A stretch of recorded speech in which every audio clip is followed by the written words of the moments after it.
Hello and welcome to Ukversus episode 19. Well, Possibly, I don't remember yeah. what Today, what number. today we'll be looking over the Jetburn Previews, and we'll be sorting out the upcoming picking order for the draft. We've got a nice little Yeah. wheel set up for that. Howdy, everyone. Yeah. Hope everyone's good. How's your week been? Not great. Honestly, not great, but it's starting to. Hopefully, it's going to start to turn itself around, and we can get everything sorted out before nationals. But if not, there's always next year. Fair dues. Oh, is that the car? Car among other things that just not a great week. And then I got a message from my best friend yesterday saying that his cat got hit by a car and died on the way to died when they were ringing the vets. And just not a great week and all. Just been one of those weeks. Yeah, it's been a compound interest week. Every day has had more mental draining than the last. Fair dues. Yeah. I mean, we had a PSC down here on Saturday. Really good turnout actually. So there's 11 of us. So a bunch. So we had Brandon come down from Gillingham, and then we had Steve and Dan, the guys, and come down from Essex, and then we had obviously a bunch of us from Hastings. Um, yeah, it was a really fun event. I went with good Giro, went 3-0, and then lost in the last round to Steve, who was on Earth Overhaul. Him and Brandon ended up in a weird situation at the top of the standing. So Brandon was on Chaos Samajiki. Where they both were 3 wins and a draw. But their first tiebreaker was exactly the same, and just because Brandon had won 2 of his matches 2-0 and Stephen won 2 of his 2-1, means Brandon sort of pipped to the win. So yeah, congrats to him. But he already had his bubble goal, so he kindly gave it over to Steve, just because he hadn't got his yet. So that was really nice of him. Yeah, we had a nice mix of characters. We had like an Air Jiro. We had 2 Chaos Samajiki, so that's what the boy was playing. We had a Shigaraki one. I'm not sure what symbol he was on. We had Evil Tabe. We had Life Mina one, I think. I think it was on Life. Yeah, punches mean a one if you can cheat out a rejuvenating gun after first check. Seems really good.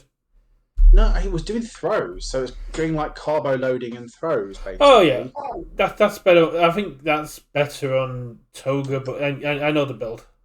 Yeah, so it's just like energy suction, throws, carbo loading, all that stuff. We had a Mirio, we had a Rapper, we had an Evil over All for One, which was quite cool. Yeah, see, I played against the Mina and won, played against the Overhaul and won, played against the Mirio and won, I think, and then lost in a squeaker to Steve in the end. Sort of, he managed to kill me on the last turn because I managed to draw. I had my window on that last turn before we went into overtime, and then just drew 6 grey. But no, it was a good event. I had a lot of fun with good Giro.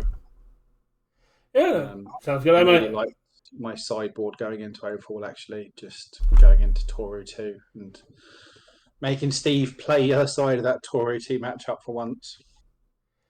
I didn't get to take part in the weekly webcam event this week because Robin was away in Birmingham, but I managed to get a few nationals practice games in using some tech pieces. I've been talking over people. Big shout out to Nathan Squire. He turned me onto a card that in the current meta is just nuts, and I was playing against the Nedra yesterday, and they were playing a couple of cards where they couldn't use any enhances because this one card just went, they don't, that doesn't work anymore. I'm like, okay, What can't escape me. Yeah, that's the if they draw it does a thing, right? If they try to add cards, if an effect would add cards to the hand, destroy this. Destroy if an effect would add cards to your opponent's hand, cancel it. Yeah. Okay, so that stops Maximum overhaul. Yeah. Just outright Jab. stops meteor shower, which was what Nedry was trying to do. Yeah. No, I think there's a lot of those sort of tech pieces out there that have been maybe overlooked previously. That people should be considering. Yeah, no, Yeah. it's great on air. It's just a nice little. It's also a more deadlock threat, which is great because you can commit it and then you just get +1 speed for all the committed foundations. It's like, yeah. But I was trying to find answers to Maximum Overhaul, and Squire was talking about the fact the judges had a little chat going as if the opponent didn't give you time to respond and picked up the free foundations for Maximum Overhaul before you responded, and they went, can't stop me now. They'd have to resolve the board state because they shouldn't have been able to pick them up. I was like, oh, that's actually really good. That's not a bad little bit tech piece. Yeah, it's just one of those things, that you just, again, we were saying last week, people need to play at a reasonable and not too fast and not too slow pace. Yeah. Exactly. It's good. But yeah, we had a lot more reveals, and I think we were right to wait to go through them all to today because we had even more come through today, and it's arguably the ones we had after Tuesday are some of the most hype ones we've had. Yeah, well, I think today's ones from the University Academy. Again, if people haven't seen the reveals and obviously the content those guys have put out, so everyone should go check out the actual content creators. Yeah. And watch their videos. So check out University Academy and Let's talk UVS, Tam Cardwell, and Levi, and all these guys, and check out all their previews. And obviously we'll go over from here. I know today's University Academy one, Nathan was very, very excited about because they dropped it's a nice little reprint of his very favourite character, I think. So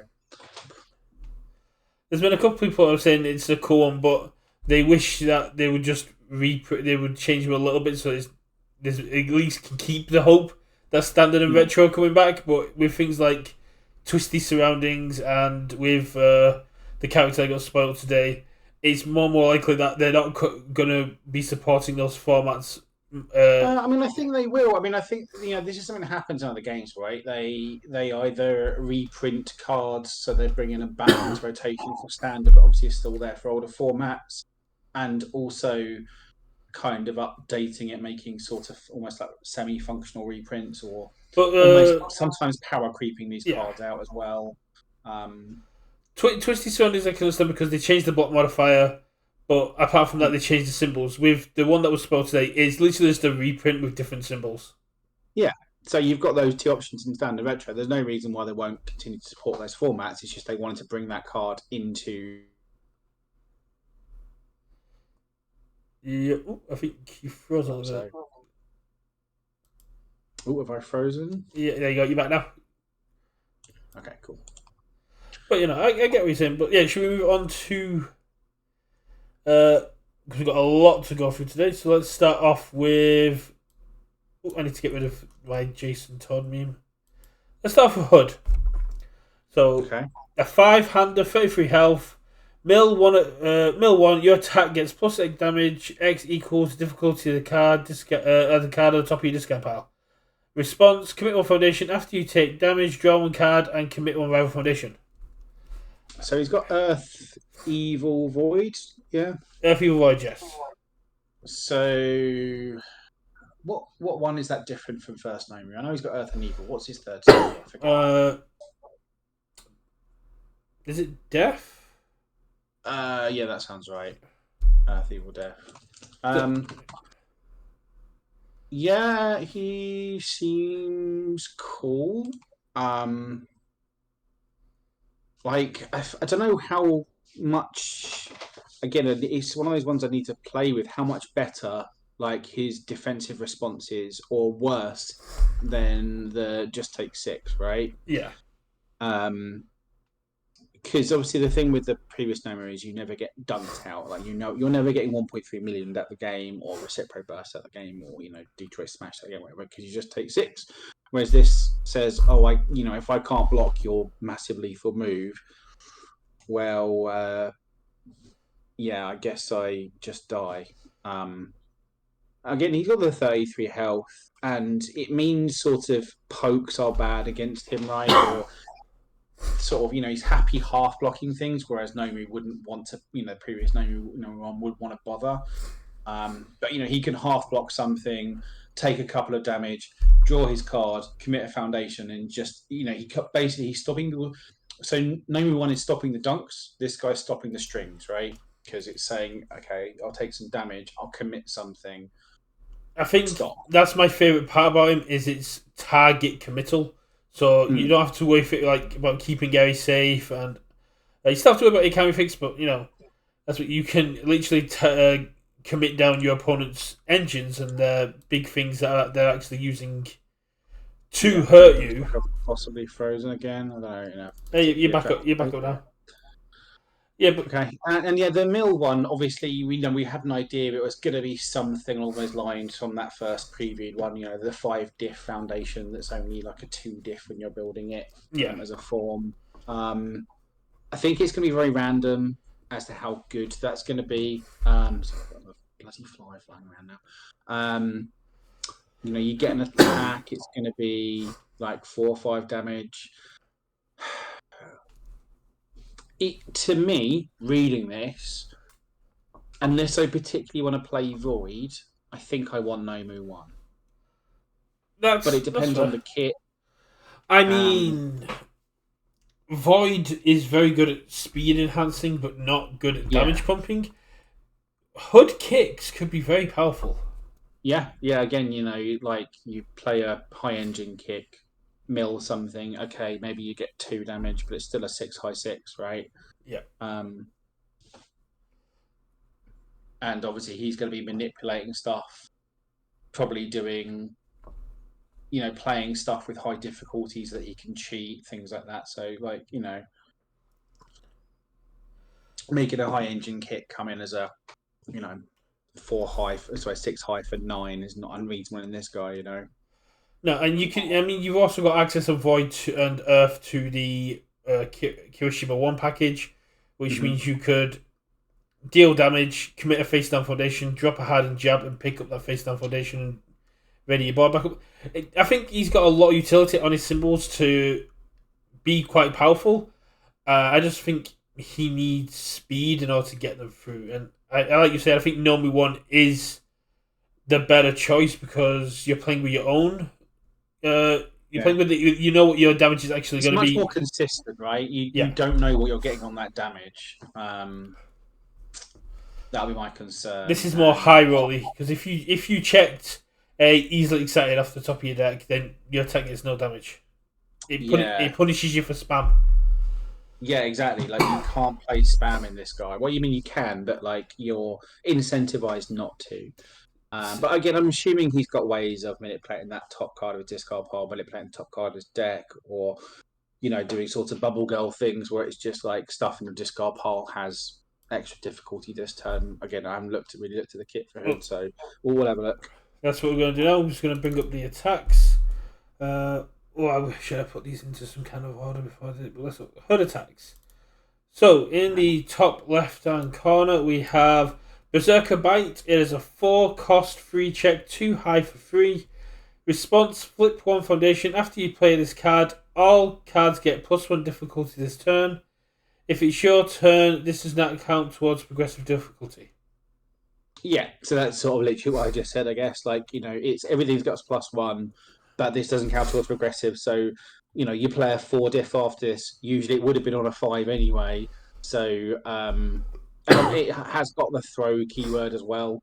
And obviously his plus damage doesn't say non-throw, whereas I think Nomu's one does, right? Yeah. Like Nomu 1 doesn't get to add throw damage. This one does. So throw is a thing you can do with this guy. Again, you can sort of carbo loading with this guy as well. Seems good. The fun thing for me is this works on defense as well. So you flip it, you can block with the +3 mid block, and just make all of your opponent's string a lot tougher.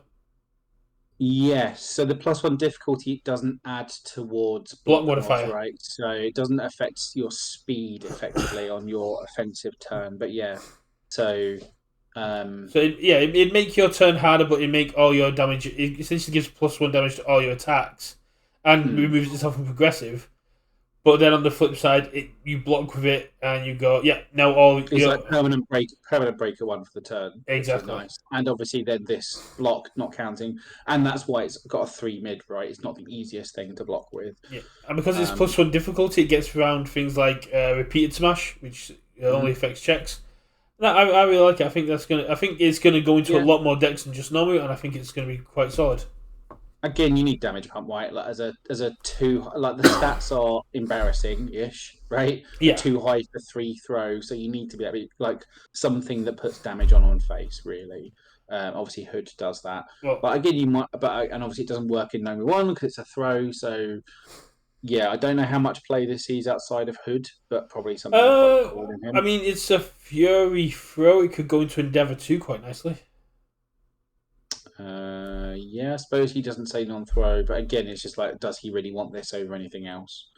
Um, Depends on. So yeah, then we got the ultra rare stretching slam. So it's a 6 difficulty, 3 check, 5 mid for 5 with a 1 high block. It's a slam, got deadlock stun 4. So yeah, no going into deadlock against Hood when he's playing this.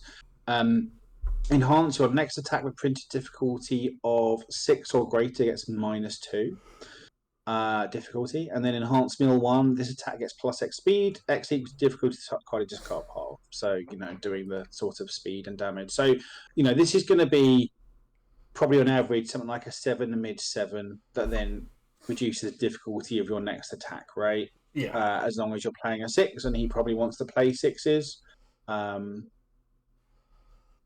I don't know how much I like it just because it's 6. Like, obviously this makes playing 6s easier. This is a 6 itself, but you can obviously chain one of these into another one. Do But you know where this goes? I feel like I want more from my 6 diff, Do right? you I know mean, where yes, this? Oh, Ali Fisher. yeah, I was gonna say like, yeah, this is probably like a 7 mid 7 or an 8 mid 8, but it's mid. It's got a nice block, but I feel like I want my 6 diff to do some more stuff. And like, you don't, if you, let's say you've got this and you don't have another 6 diff in hand, like, eh. I think this fits quite nicely into Death Arms because Why? it's fight because its ability triggers on 5+ check difficulty. Yeah. So you can play this, get your next difficulty reduced by 2, get it in there, keep giving those stats. I think this would. But again, it's not, the trouble is it's not 5 or greater, right? It's 6 or greater. Yeah, Like, if this was 5 or greater, I'd be much more in on it. But the fact that you almost then have to play 6 diff tribal, I'm kind of, I don't want to play 6 diffs at the best of times if they're not named prominence burn. So I mean, yeah, you can. I'm not sure. It's a slam, so you don't really play into promise, but you can play this into Hulking Grimace. Yeah, You can I play mean, this into Gale Force Punch. On Evil, you've got the Shigaraki free one, the Downwards Palm. yeah, I mean, yeah, there are 6 diff options, but like, do I really Yeah. want to play those 6 diffs as like a 6 diff tribal? I don't know that I do. I mean, I could see some kind Yeah, of I'm not. janky HUD build doing it and just using them as like a poke pass sort of build where they're just trying to get you as low as possible, hoping you haven't got the block zone, but a mid is quite easy to block. But Yeah, I don't know how yeah, I'm not. blockable I'm not. this. I'm not sold on this one. Turn 2, I don't know how blockable this actually is. If it hits well, it's a 10 mid for say 8. I don't know how hard that's hitting you. Yeah, yeah. Like I say, your average is probably like a 7 or 8 for like 7 or 8, right? That's Yeah. sort of your expectation. Like it's big, but like you can have 5 or 4 diffs that also just do big stats, right? Like I don't know. Again, like you want to play this almost for the utility of that top enhance, and that means playing 6 diff tribal. I'm not sure I want to do 6 diff tribal. So then we've got Summon Nomus, which is a free cost, free check, free mid for free damage. 1 low block. It should have been a free just so it could all be freeze all over. While this card is in your discard, it gets +2 difficulty. Enhance, the next card you play gets -2 difficulty. Your rival may commit 2 foundations to cancel this ability. So Yeah, we've got the ally keyword, so ally decks might want this or something like. Evil Um, Tokiyami.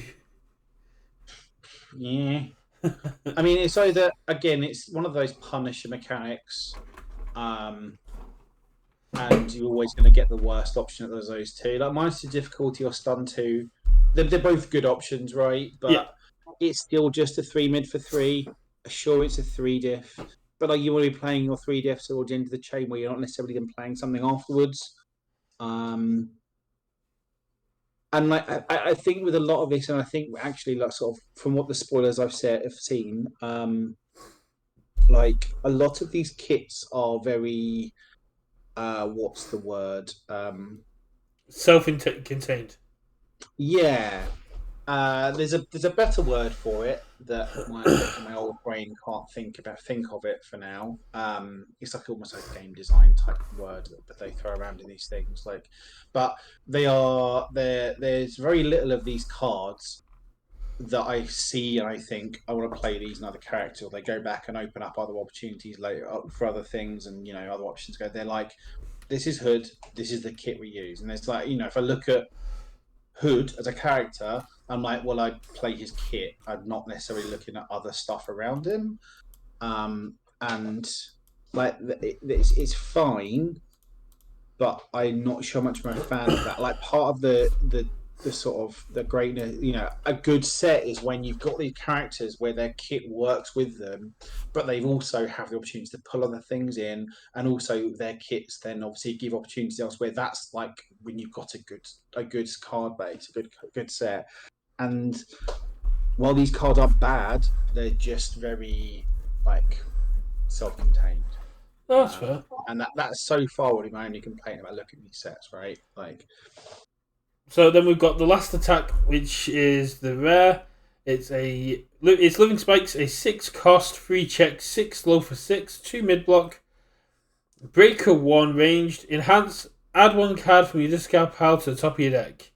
Villain enhance, destroy 1 foundation, destroy 1 rival foundation. Your rival may discard a card to cancel its ability. So no matter what, you discard you destroy the 1 foundation, but you get a card from the hand, or you get to destroy 1 rival foundation. So it's targeted destruction, which is really good.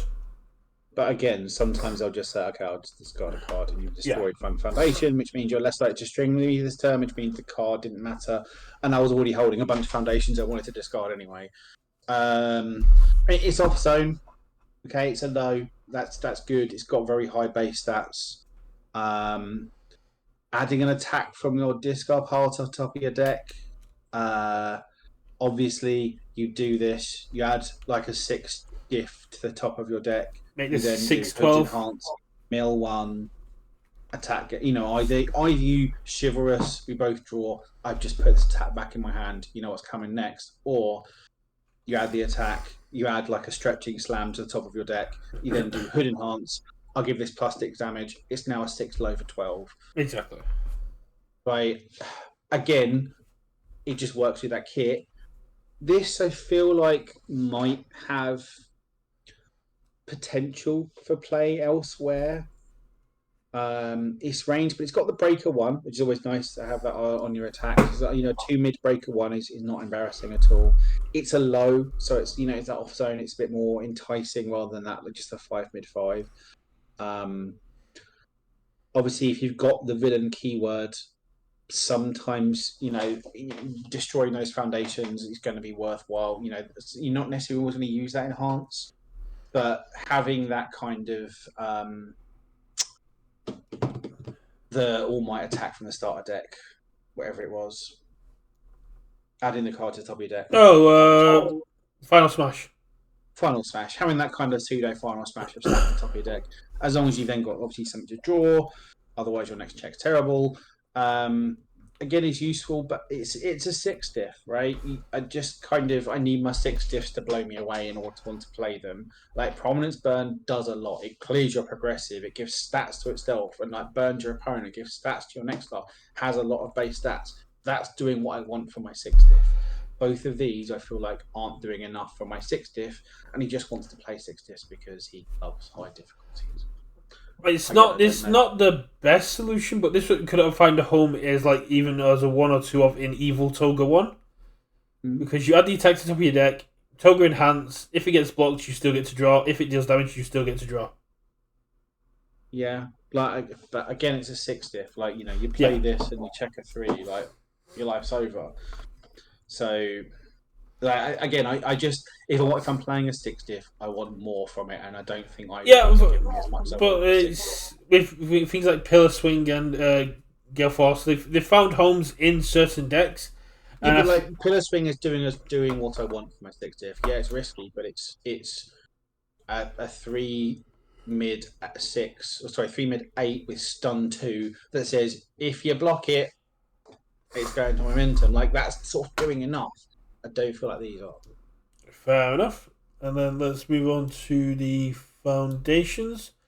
We've got the one that was in the teaser, but dangerous hybrid. 5 cost foundation, 5 check, +2 high block. When you try to play this as a farm, it gets -3 difficulty. And enhanced tenacious, discard 1 momentum. This attack gets -2 damage or +2 speed. It's all right. Like, again, having that momentum out for. I'd be much higher on it if it was +2 or -2 speed. I mean, giving effectively all your attacks EX2 once is fine, especially as a playable while committed. Like, you can always commit this for whatever you want. And I guess having DR is good for his response. Like, someone flings like a four damage attack at you. In this case, okay, I'll discard momentum. I'll just take 2. I'll draw a card. I'll commit one of your foundations.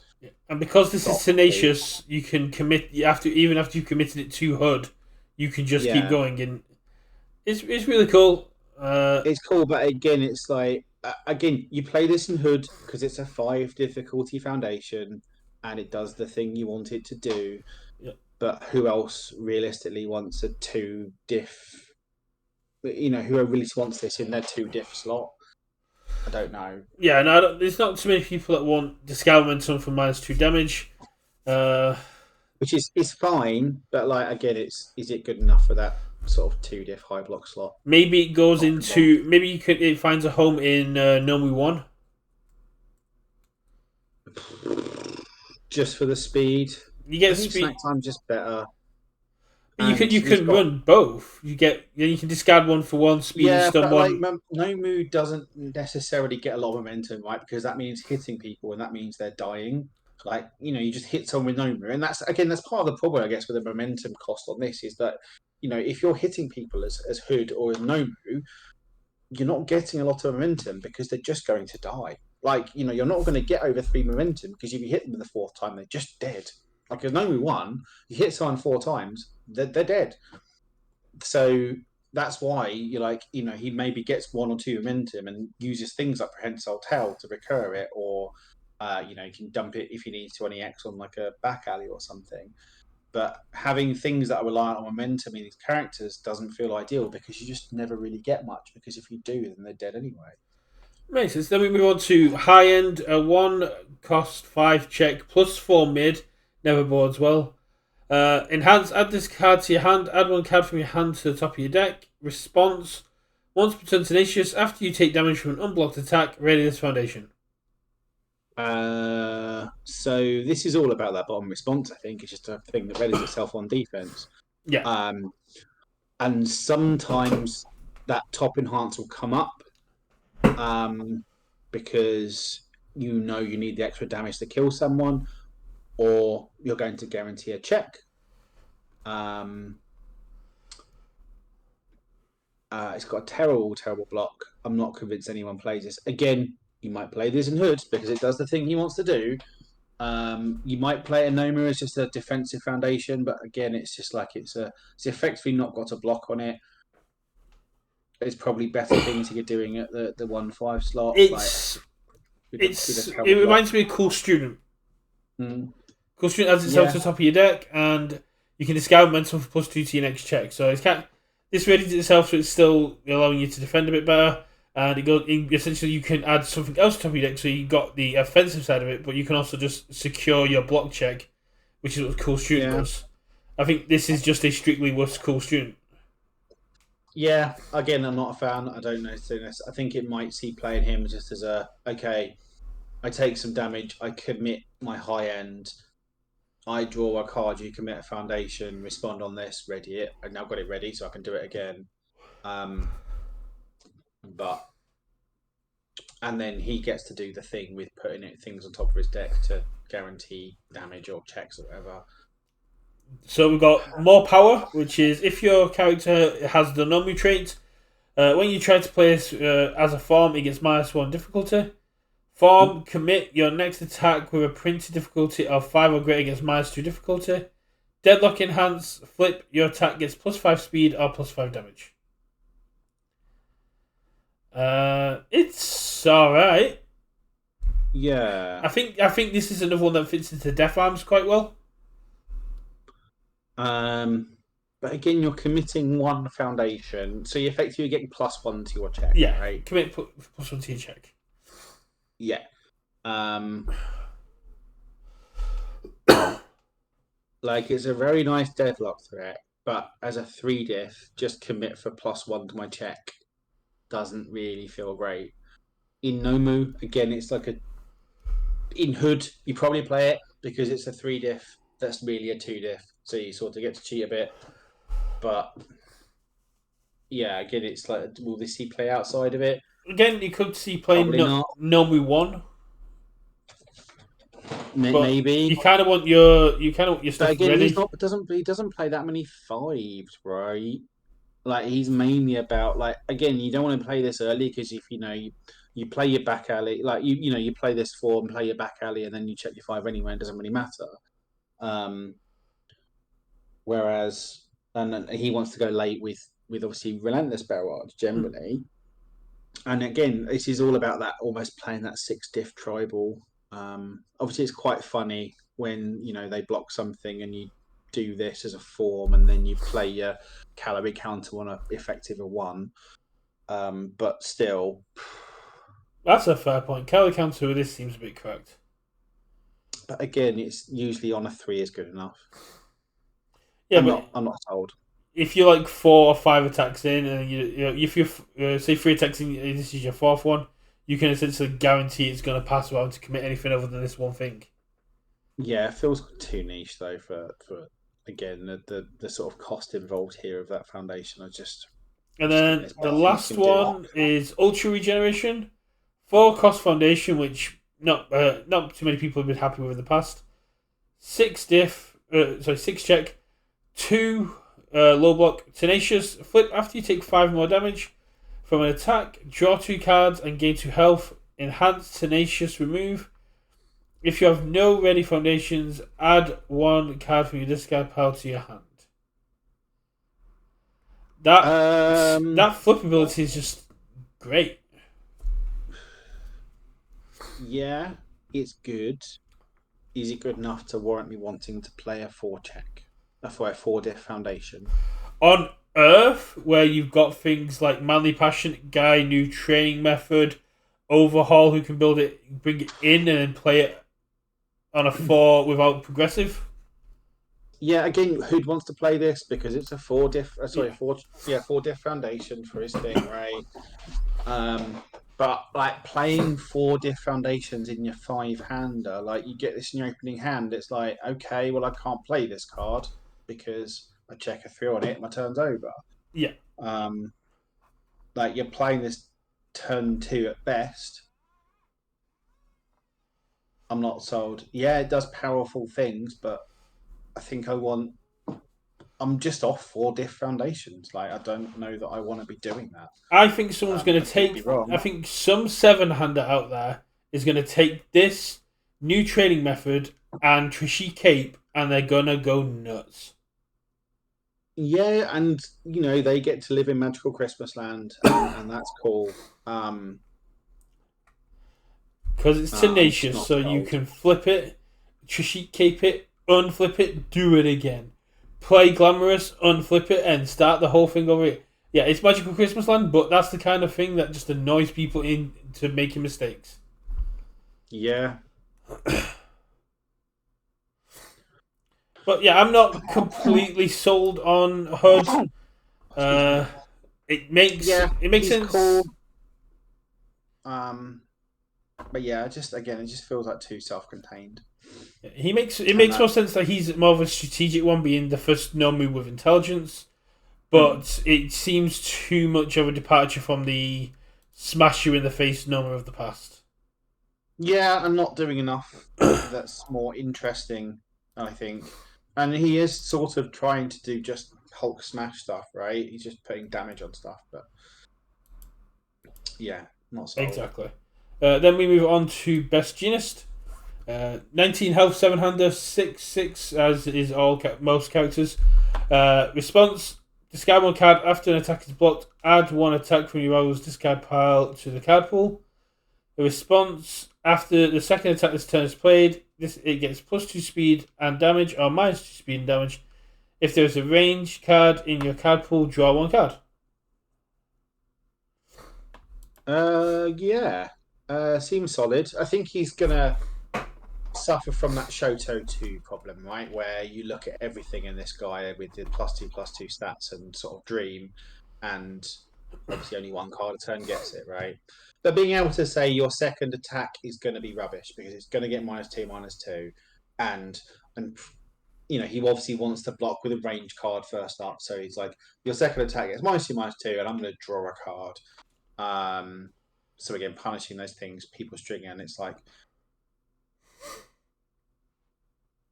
I think. do you just play something rubbish on your second attack and just sort of almost try and burn through that? But like that's maybe playing on a lower difficulty curve down there than you necessarily wanted to. Yeah, I'd be a lot more hyped for this guy if he shared any symbol with Shoto 1. So you got access to all the breaker ranged and frigid heat waves, so you can abuse the Again, ranged. there's probably a very good reason for that, right? Because it would be breaker and lots of draw effects. Yeah, I mean, you just again, if it was an option, you'd be 4xing Ice Storm here, right? So, Exactly. But yeah, otherwise he's got the all death and good symbols. Yeah, I don't know what the range packages are like. I mean, I think death gets Bakugo. He gets a lot of Bakugo stuff, which is good. Does Seizing have ranged, or is it just Fury? No, Seizing is is not ranged because I play in Lock. It is Fury Breaker. Yeah. Decaying Palm Slam it has ranged. A lot of Bakugo's attacks have ranged. A lot of Sir Night Eye stuff has ranged. Yeah, so like precision still. Yeah, a lot of nice like Night Eye stuff, like Surging Crystal Darts. Chronostasis trigger has range, so that's an option on all. Yeah, there's not really a lot I see that excites me on all for range because like it feels like he's not totally keyword gated, but he feels a bit keyword gated. You want to make sure you've got at least one range, so you kind of want defensive ranged and at least one offensive because if you play a non-ranged, I mean, he and gets then to a do ranged pigeon stuff, like Cannon Blast. Again, good does not have many good ranged cards. Like there's again, Sound Waves outside of anyone that isn't Jiro isn't great. No. But yeah, Cannon Blast and Pigeon Flock are the sort of only two that sort of spring to mind. And then Death, I guess Nitro's arranged. Again, you've got all of that stuff. Twisting Azure, okay. Again, I suppose if you can get one more damage, you play Twisting as your second attack. You can run Brute Strength. You can run. Can you run Tight Lips? I think so. You can run Tight Lips on Death. Yeah, there's a lot of stuff in there. So, like immediately, just in terms of like the existing card pool on Death seems better from a range perspective. Like you don't have to go mono range, but it feels like that's what you want to necessarily. That's kind of what you want to do to get that card draw.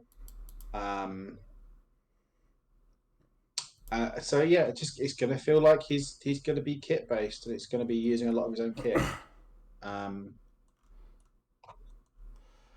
Yeah, no, yeah. I mean, the big thing is you have access to Bakugo stuff, so you can play a Nitro Ignition, and if it hits, You can then drop a instant explosive release, which is coming in as a 5/5, and you get to draw a card. So there's a lot of synergy in there, and I do like that he has got some synergy with Bakugo, given that he was Bakugo's mentor. Yeah. Again, like I say, you don't need to necessarily play mono range, but I think you want to have like majority of your attack. Then he has also got his own attacks, which we've got here. We've got Fiber Capture, 5 cost, 3 check, 3 high for 6, +1 mid block. Ranged EX2. Enhanced. If this attack is blocked by a non-attack card, your next attack gains stun 2. Discard 1 momentum. Add 1 rival momentum to the card pool face up.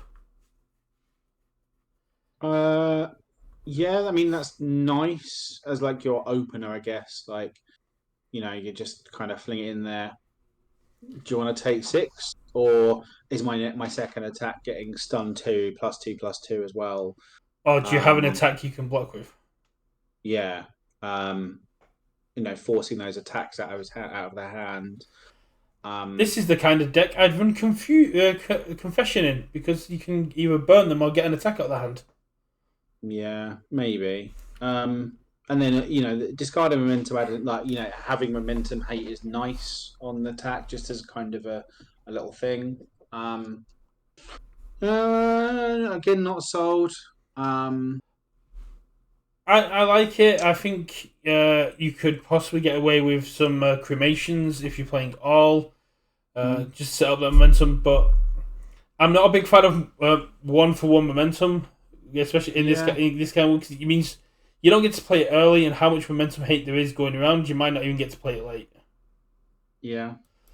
So then his ultra rare fiber web combo. Obviously, as symbols is a 4/3, 4 low for 3 with a 1 mid block. It's got ranged and combo ranged. So the combo enhances it gains throw. And then enhanced, discard 1 card from Arrow's card pool. This attack gets +X damage. X equals the discarded card's printed difficulty. So I guess the trick here is ideally, because I know he's got a foundation with ranged, right? Yeah. Or you kind of almost want to get a card put in your card pool, a ranged card somehow that isn't like your second attack. So this gets the +2/+2, and on that first attack, you've put you don't need another range because it's ranged itself. So if you could play any attack, then put this in, then you've still got ranged in your card pool. What? You don't need another ranged. You just need this one ranged. So you can play any attack first, play this as your second, and you still get the draw because it's arranged in your card pool. Yeah. I'm just meaning to make that big old throw, right?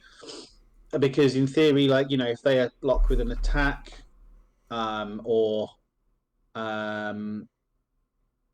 is there? Yeah. So if your first one gets blocked. Yeah, you want to make it so your first one gets blocked, so you can then. Yeah, which is why I suppose things like Fiber Capture is quite a good opener, because it's a lot of damage and I don't necessarily just want to take 6 on the chin. You could imagine a build of going Fiber Capture into his ranged foundation into Fiber Web combo on a 6. Okay, it's now a 6 low for 5 with throw. You've got an attack in your card pool that's got 5 difficulty. I'll pitch it. So it's now a 6 low 10 throw catch. Yeah. And I've drawn a card. Again, a little bit Magical Christmas Land. Quite often, I think quite often it's probably necessarily not worth going for the throw, right? Yeah. You don't necessarily always need to go for the combo on this one. Just thinking on the symbols, you can't use sticky balls, you can't use tongue whip. It's not tongue face down. You can't really set up that ranged. But playing it as your second attack in here, and it's a 6 low for 5. But again, Magical Christmas Land, this does nothing as your opener. You have to play an attack, and they have to have blocked. If you want to give it a throw, you have to at least play 2 attacks, both of which are ranged. Well, again, you can play one as a combo, as the foundation that has ranged, which we'll get to in a second. But yeah, I'm not sold. Again, I don't know how this sees any play necessarily outside of him. The one place I could see this possibly going in is Death Dabby 1, because Uh, if you chuck it into a ranged Fury package, it's coming in as a minimum of uh, a 4 for 6, and then it gets extra damage if you can discover from your rival's capital, and it gains yeah. throw from itself. Again, a lot of this is feeling like, is the juice worth the squeeze, right? Like, is the setup cost to make this card more than just a 4 low for 3 worth it? Not convinced. I mean, it's got a nice block, it's an off zone, but like, again, you need to do all the setup for this stuff to work. And I don't know there's characters outside of him that are going to want to do that or play that. So, yeah, I'm not sold. Again, it goes back to the previous character. All of these are, you play the character, you play the kit, and then maybe you put some other cards in, and Ooh, maybe one or two of the odd cards out of these kits go see playing other characters, but they feel very self-contained. yeah. I'm also looking at Expert Flurry here, which is one of the set one eraser head cards. Combo with an attack, discard my momentum, and enhance your next attack gets +2. Mm. So you play that on a 5, you play this on a 6. It comes in as a 4 low for 5, and then it's going to go up if you can if they block at least one. But if you're going on your third attack and they haven't blocked, you can always just pass and go, yeah, I'll save it for the next string then. Yeah, like there's things you can do, but it's whether these things are actually good. I Yeah, don't know. yeah. So then got the third one. So Stylish Strike is a 4 diff 3 check, 3 high for 4 with a 2 low block. Enhance if this attack is not blocked, draw 2 cards. And a Ooh, Pro Hero Enhance, which obviously Best Genius does have the Pro Hero trait. The damage of this attack cannot be reduced below printed. Um, so again, it just sort of, and it's got Fury and ranged. So it's just forcing that block. Again, it's that yeah. good opener of, okay, I'll play this. Am I going in? Like, are you just going to let me draw 2? Okay, you blocked. Brilliant. I'll put something in your card pool. Now everything's got +2 difficulty. I'll then play like a 5 combo type thing, and it's +2/+2. So again, it's sort of all these things are leading to teachers play for this kit. I'd play a cheeky set of this in Bakugo 1. Mm. Yeah. Again, you know, like quite often,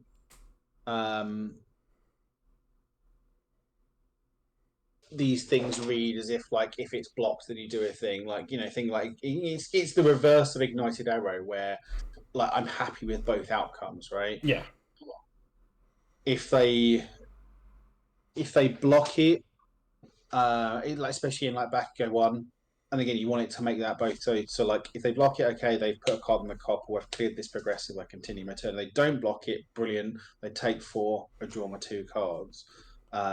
And you obviously with that Pro Hero Enhance means they can't DR it, so they have to yeah. take the 4 on the chin. And Um, it's also a great end to your string if you want to try and get a bit of defense back up. If your opponent's out of resources, you go, yeah, yeah, boom, I'll draw 2, and now I'm ready for the backswing.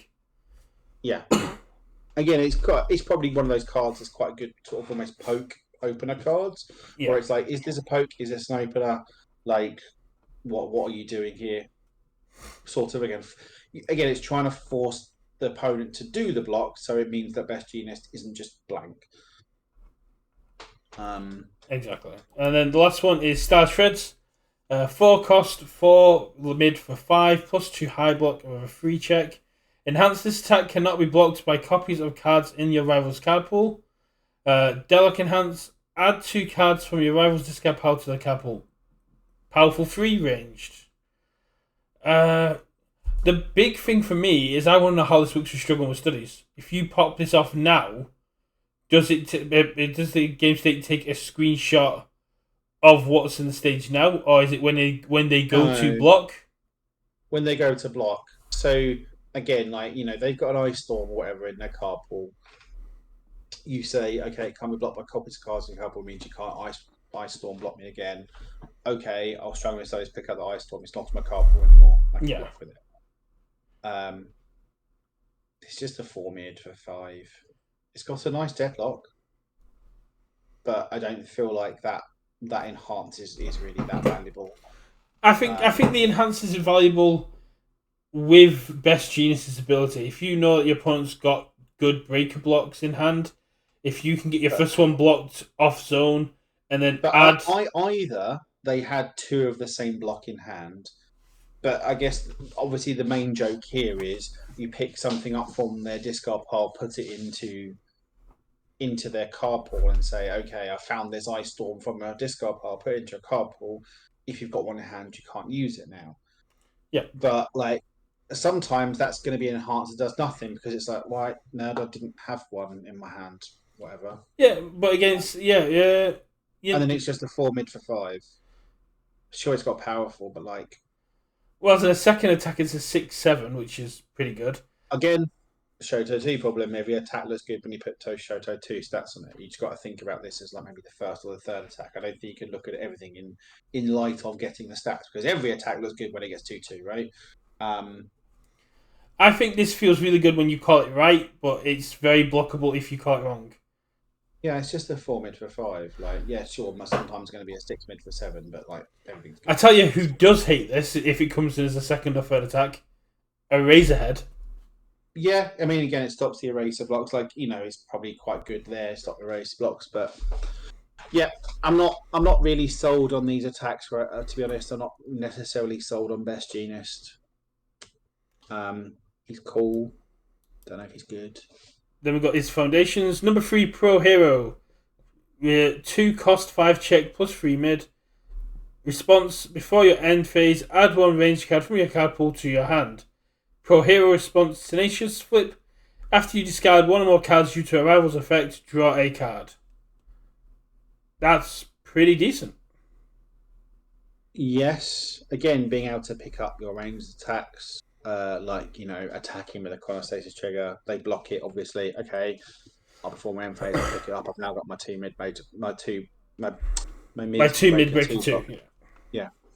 Again, so that's a good thing. If this was the Shoto symbols, it'd be absolutely nuts to be able to pick up Ice Storm.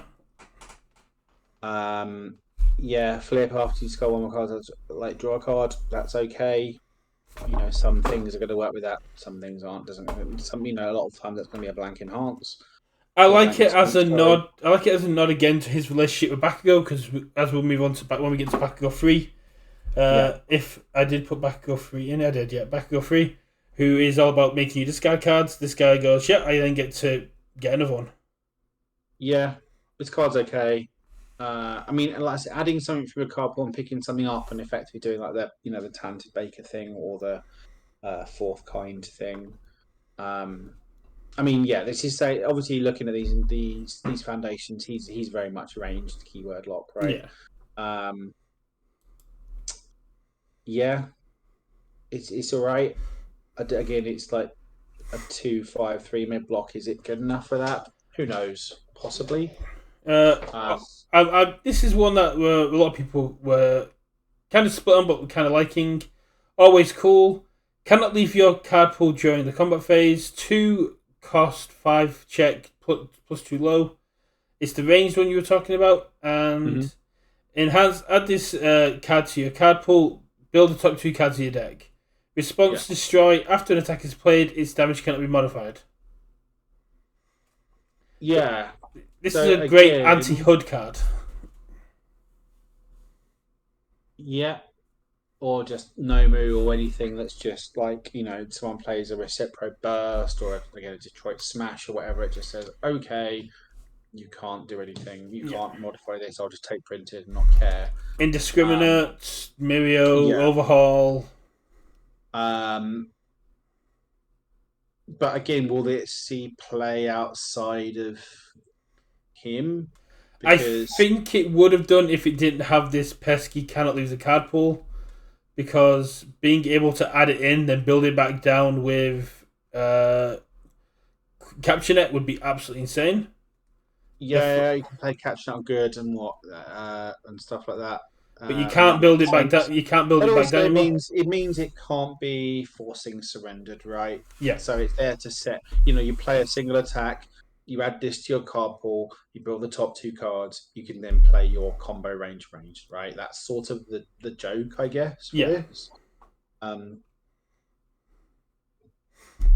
otherwise building to, because adding it to the card pool means it won't, because you haven't played it as a form, it won't build back down, right? No, exactly. So it just kind of sits there. I think it finds a home in Staff Strike decks and stuff like that where you can add that It's not one up. got, it's not, it's not a weapon, right? So No, but you not don't. gonna. You wouldn't need to if you play it. So you go. Future is now Foundation Weapon Foundation Staff Strike. Add always cool to your card pool. Draw 4 Staff Strike again because it's Weapon Foundation.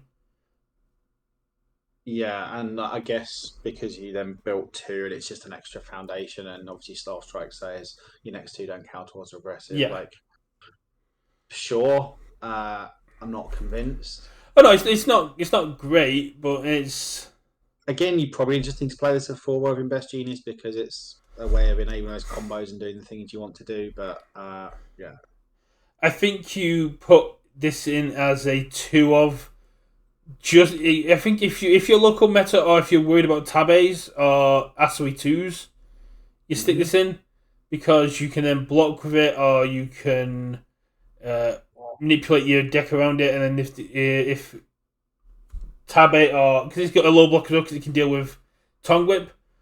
Asui 2 Tabe tried to kick it out. He goes, it can't leave the capital. It's an invalid target. They can't touch it. yeah. Yeah, it's fine. Again, I think you play it in Best Genius. That's probably about it. Yeah. See, we've then got Fashion Icon. So it's a 2/5 mid block. Enhance flip changes attack speed to the printed speed of an attack in the rival's card pool. This one's actually decent because it's effectively a reset, right? Yeah. You know, because you can always just reset the speed to the speed of the current attack. So they play. Giro gets to the end of their string. They play their home run comet. It's got a bajillion speed. It's okay, cool. I'll reset it back to its 3. Like, totally fine. It is sort of doing a pseudo encouraging training partner type thing. It's just setting it to printed. And again, works as long as they've blocked. It can be a sort of, reset your speed back up to normal. And sometimes you play like a low speed attack, you put in like a high speed attack into their pool, you can get some speed out of this as a flip. But that doesn't feel like a high impact, like maybe getting 1 or 2 speed out of a flip or something like that. It feels like more having this as a reset is the biggest kind of utility here. This is a good reset, but then if you came across like resets are always good.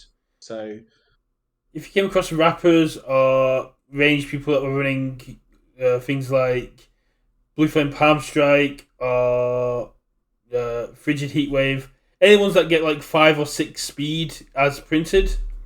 Yeah, but again, flip for 2 or 3 speed on a 2/5 isn't exciting. But having that as an option on a flip reset your speed is. Yeah.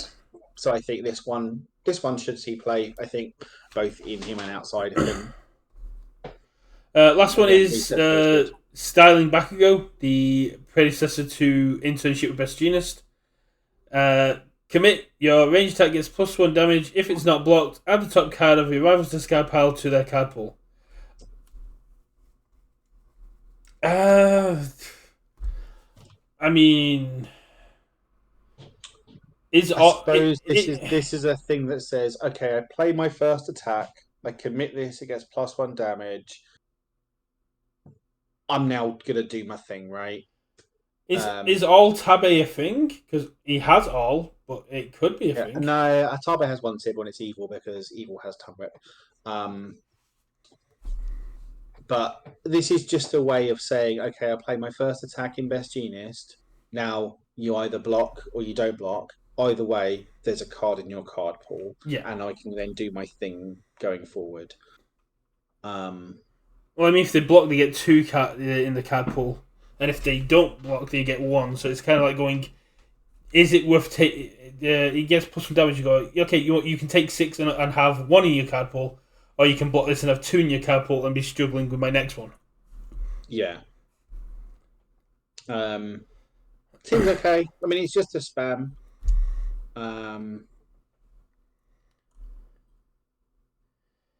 No, yeah, I'm not sold on Best Genius. I think No, a few people were hyped that we got Best Genius, but then we're a bit disappointed with who he was. Uh, Next we have Dabby Free. Big shout out to everyone that messaged me saying that we should have had this reveal.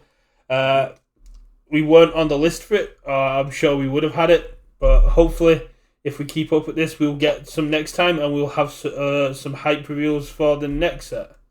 But let's fingers crossed. Dabby So free yeah, in enhance. Your arrow makes a check against 5. If they fail, reveal the top card of your deck. Enhance. This attack gets +1 or -1 speed for each check that your rival has made this turn. And response: if your attack deals damage, your rival loses 1 health. slight clarification. It says during this attack. That's much different than during the turn, right? It's much Yes. worse. Yeah. And obviously, he's a 628 with Chaos, Evil, and Fire. He's a League of Villains So villain. yeah, so looking at the top card of your deck is very good. So like just being able to possibly consistently do that is a good thing. Obviously, bottom response doesn't say that you can't kill them with this. Nope. So effectively, all of your attacks have +1 damage. That is not interactable with. And yeah, just as long as effectively he's just getting +1 or -1 speed at base to every attack that gets played, right? Because as long as he's ready, you just get to do that top thing every turn Yeah, and exactly. every attack, and it's you always even if they check the 5, sure you still get -1 speed. And obviously we're going to look at his kit, and it's all very check based. At least this stuff almost has like a crossover with Shigaraki 3. That's Um, what I was just about to say. The top enhance feels like a worse Shigaraki free, whereas if they fail their check, you draw. As this time You you're say that, but looking at the top card of your deck is a powerful thing. Like being able to play with it and know that you're checking a 3, or know you're checking a 5, or know it's what it is a good thing. So I think it sounds a little innocuous, but I think in this game where knowing what your check is very powerful, I think like probably drawing a card is better, but not much better. Um, this attack gets +1 speed for each check. Yeah, when you look at damage kit, when you look at Shigaraki Freeze kit, I think this is going to be absolutely great because you throw in things like Decaying Palm Slam, you While seizing. Valve Seizing, the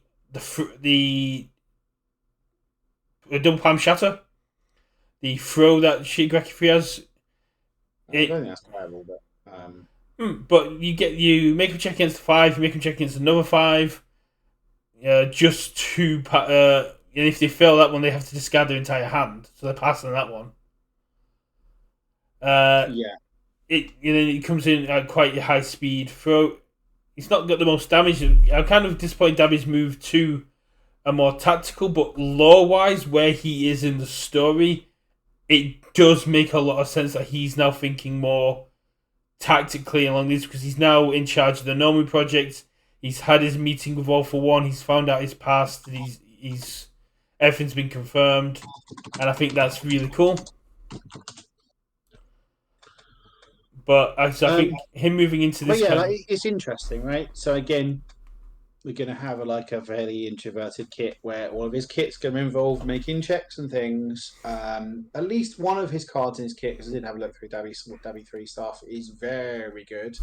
Because yeah, we get Evil Chaos Fire Tongue Whip, but I kind of wished we got Order so he had more of Shoto's free stuff and could play Jolt because at the minute now you got to decide between playing Jolt and and Shigaraki free stuff because Jolt is just 2 damage in this and which is great. He doesn't love yeah. 2 damage, but yeah. Moving on to the Dabby attacks, we've got the beautiful Blue Flame Immolation. Enhanced catapult, lose 1 health after your rival checks against a 5. If they fail, this attack gets +1 speed and +1 damage. Love Yeah, that. so this is like your opener, right? So effectively, you lose 1 health, and you make another check. maybe it gets plus 15 amount of damage, plus maybe it doesn't. You then make the check the top card of your deck, and then you give this plus 2 speed. So again, in him, it's a 6 high for 5. And everyone else, it's fine. And Probably good in him. And then obviously, because you get to do that on everything, he's obviously burning his health, but that's probably what Davy does. And then the deadlock response is fine, and obviously is an auto win if you're playing Mr. Compress. And they go into deadlock. I mean, I guess it depends on the health totals at the time, but yeah. Yeah, I mean, as long as you've got more health than your opponent, they are in deadlock, and you have this card in your card pool, then you win the game, right? It's just really good, and it's not limited to itself. So if you've got multiple, you can just go ham with this. Then you got Blue Flame. It feels like a Dabby 3 card. I don't know if anyone else is going to want to play it because at best it's just a 5 or 6. It's just sort of stats. I could see Tomura running this. Tomura 3. Maybe, but probably not. If you play them on evil, you lose 1 health. You are 700, so it's not great. Yeah, because he's a 19. Well, is he only 19? I think, isn't he? Or is he 20? But again, I don't think you can afford to be paying health costs willy-nilly. But if you pop your once per game and then give everything the chance to get +1/+1 against a check of a 4, against a check of a 6, that's pretty good. Yeah. If everything's going in +1/+1, And then you've got Blue Flame Torment. Response card pool flip. Discard momentum after your rival makes a check. It gets -2. Failing that check will not end the combat. Love this defensively. I absolutely love this as a defense card. Yeah. And also, it can work on a block check for something right later in the turn. Yeah. And enhance. Your rival makes check into 6. If they fail, this attack gets +1 damage, and your next check to play attack gets +1. You may place enhance 2 times during the enhance step. So this would be your opener because you make them check a 6. If they pass it, cool. You don't get damage, but you get you're guaranteed speed, and they've got to commit 1, and you can do it. So minimum, it's an 8/5. Maximum, it's an 8/7. Just from Dabby 2, Dabby 3. So again, so they make a check against a 5. They pass. They'll do whatever. It doesn't matter. Yeah. And they make 2 checks against a 6. So it then becomes an 8 speed, not including anything else you can do mess about with. Yeah. And so it's either an 8 speed, 8 low for 5, stun 2. Minimum stun 2 minimum. Yeah, or I think if they check a 5, then they pay the 1 probably. Yeah. Or they can block it, but yeah, and then it's like as long as you got the momentum, it's a good opener because then it's like okay, I'll then play something else bigger later, and then I'll flip it, discard a momentum. Your block check gets -2, and this actually connect. Yeah, it feels like a Dabby 2 card to me. Sorry, Dabby 3 card to me. Don't know if anyone else necessarily wants it. Again, I think Shigaraki 3 can easily play this. I get it can, but does he want to? Does he care? Probably not. I mean, I think it's big enough for him. You don't get the speed. It's just stats, right? This isn't doing utility. Like this is just stats. But it makes up for the fact Tomura 3 hasn't got them on face. So having access to these kind of cards will be huge. Again, it's a shame they're on order so they can mess about with other things, but they still do some really nice stuff. I mean, I guess it's quite good defensively. Like it might play outside of other people, but again, it feels very Dabby 3. Then we've got Burn Combo. It's a 4 cost, 3 check, 2 low for 4, +3 high block, which isn't great, but what do you expect for a common? Enhance. Your rival makes check into 6. If they fail, this attack and your next attack get +2 speed. So it's either a 4 low for 4 stun 1, or it's a 6 low for 4 with +2 to your next. Dabby 2, Dabby 3 card only. Like it's fine. And again, I'm not even necessarily sure that Dabby 3 plays it. But I can see Shota running this. If you've popped your once per game off, making them make a check in 6 guarantees this is a minimum of a stun 2. yeah, And but you're he doesn't put damage on. It's just 4 damage. Again, I'm not convinced. I think you just want more stuff. That you wanted to do more. Like it's okay, but okay. Quick burn. also just as a note, I obviously completely messed up. The tongue whip is off. Obviously in Endeavour 3's kit. Yeah. Quick burn, a 4-cost free check for mid 4 with +2 low block. Enhance, name a card type, reveal top card of your deck. If it matches the card type, add it to your momentum. Brilliant if they fail a check with Dabby. It kind of forces them to have to pass that 5 check. Villain enhance, your rival's next check. This enhanced step gets -2. So it's only during the enhanced steps you have to use that before you use Dabby 3, because once it goes to the block, it's so not like again, there needs to be a villain. They need to be doing things that are involving checks.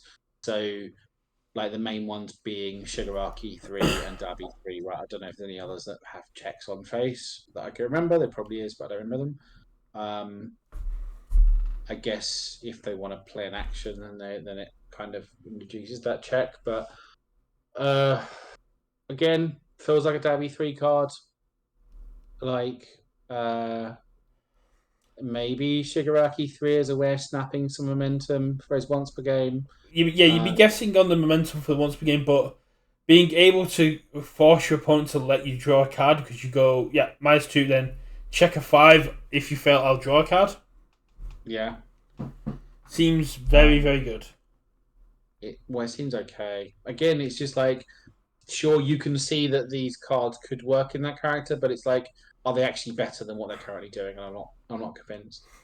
Like, this is interesting stuff. It's cool stuff. Is it actually sort of powerful and competitive stuff? Don't necessarily think so. So then we've got move on to the foundations, which force even more checks. Starting off with activating HUD, 2 cost, 5 check, 2 high block. Enhance mill 1. Your rival checks against a 6. If they fail, commit this card. This attack gets +2 damage.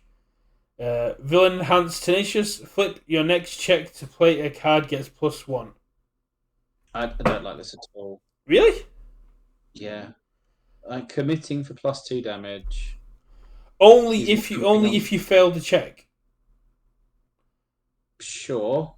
Otherwise, it does nothing.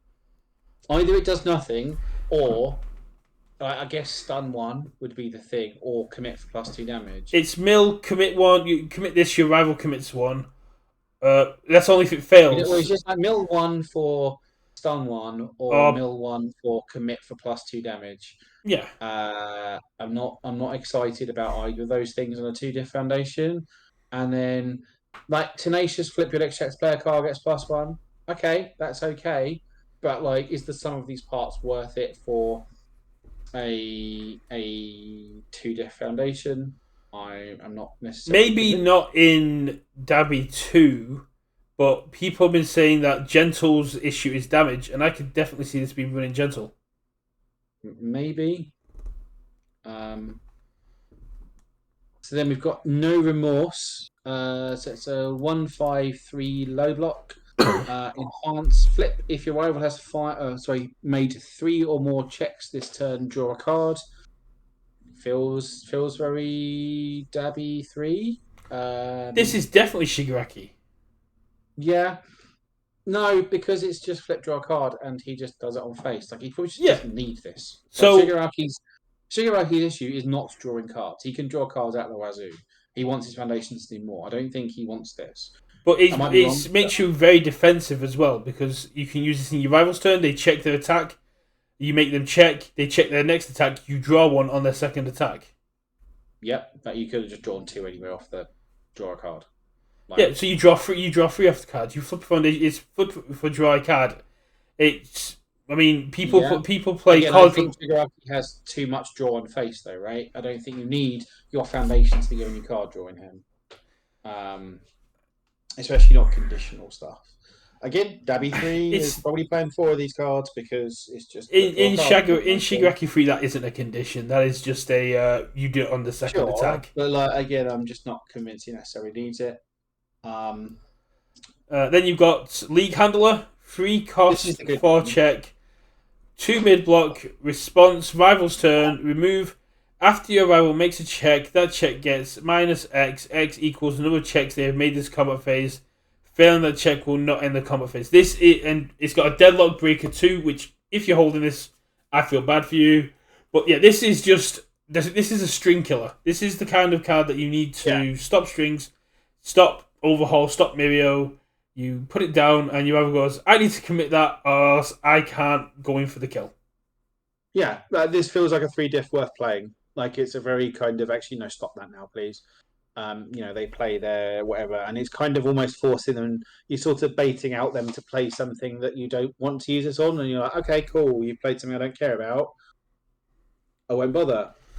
Like there's going to be kind of a dancing around this thing. Yeah, it joins it in the terms of annoying chaos cards. It joins Broken Psyche and Decoy Duplicate in cards of I would have killed you this turn if you didn't have that out.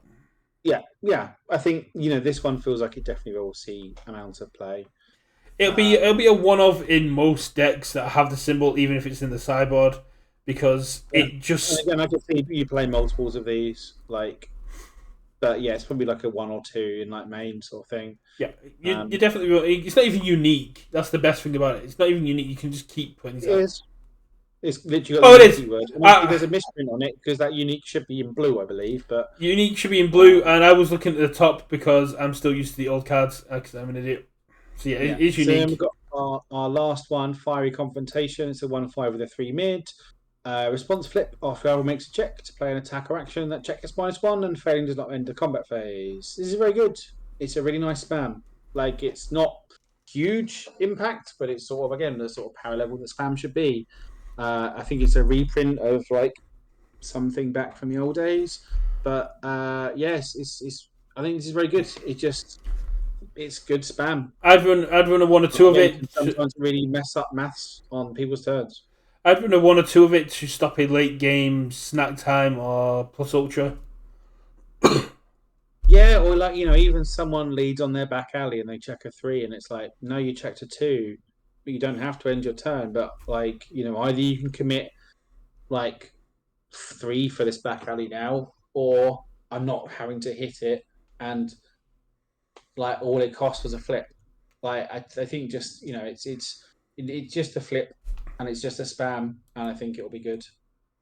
Oh yeah, no, it's definitely good. It doesn't work on blocks, but apart from that, yeah, it's really good. Okay. Yeah, I'm not sold on Davy 3. He's interesting, but after Dabby 3, who's in the order? Endeavor, yes. Endeavor 3. Is cool. Endeavor's going to be your. I really hope to open Seal 31 health with 6-hander, as is tradition with Endeavor at this point. Mill 4, your attack gets +2 speed. If you've cycled this game, it gets +3 damage. Form once per game. Add 1 attack from your remove pile. Get it to your hand. This ability cannot be cancelled. Yeah, and he's got Earth, Fire, and Order. Obviously, there's no defense there, right? He's all gas, no brakes. He's just trying to kill you. His defense is he's got 31 health. Obviously that mill 4, he's gonna get through it pretty quickly. And obviously his kit is going to play into it because that's what these kits are doing at the moment. Yep. They're all they're just playing. They're doing the thing, and like just +2 speed is decent. But the moment you're getting into the moment you cycle, you get into okay, everything is getting +2, +3. They're gonna die. And obviously that bottom form is obviously good once you cycle, but it doesn't need to be. So if you play with things like Nitro Explosion or Prominence Burn or anything else that removes cards, you can get them early, and it's just Yeah. on that turn you're a 7-hander. The moment you do it, you get to be a 7-hander. So I mean, you're and on order. You get access to some of you get access to night stuff which can help you move. yeah, Uh, like decaying palm slam, I think is on order, right? yeah, And so like again, you can sort of do the enhance that, remove it, bring it back to your hand. Yeah, I mean, he's interesting. He's very aggressive, and obviously, when you're talking about playing this guy in sealed, cycling should be pretty trivial with him yeah. L4. So and then he's just going to kill people. So he's If one of it, those ones where if you open this in your 6 packs and sealed, you probably just want to force Endeavor 3. it feels like a little power scaled Fat Gum because Fat Gum kind of did the same thing when it hit a certain point in the game. He started getting a lot of damage, and that's what Endeavor 3 is doing as well. But without the transformation Yeah. side, you get you rather than needing to be in Deadlock or 10 life, you cycle once and then you just get to start popping off. Mm-hmm. Yeah, He's cool. I think he's pretty cool. Some people are quite excited for him. And then you got the attack lineup. Flash, Fire, Fist, Hell Spider, 4 cost, 3 check, 3 high for 6, 2 high block. Mill 2, your attacks this turn get +1 speed. If you've cycled, they get +1 damage. Seems This decent. guy's bonkers. Yeah. It's tongue whip, right? It's effectively put a card in the card, i.e., your attacks get +1 speed. So and also on base, this is a 4-diff, 4 high, 4-6. If you're cycled, it's a 4-diff, 4 high for 7. In him, it's a 4-diff, 6 high for 6. Yeah. If you've cycled, it's a 4-diff, 6 high for 10. This card's crazy. And is it just a common? Yep. Yeah, this card's very, very good in him.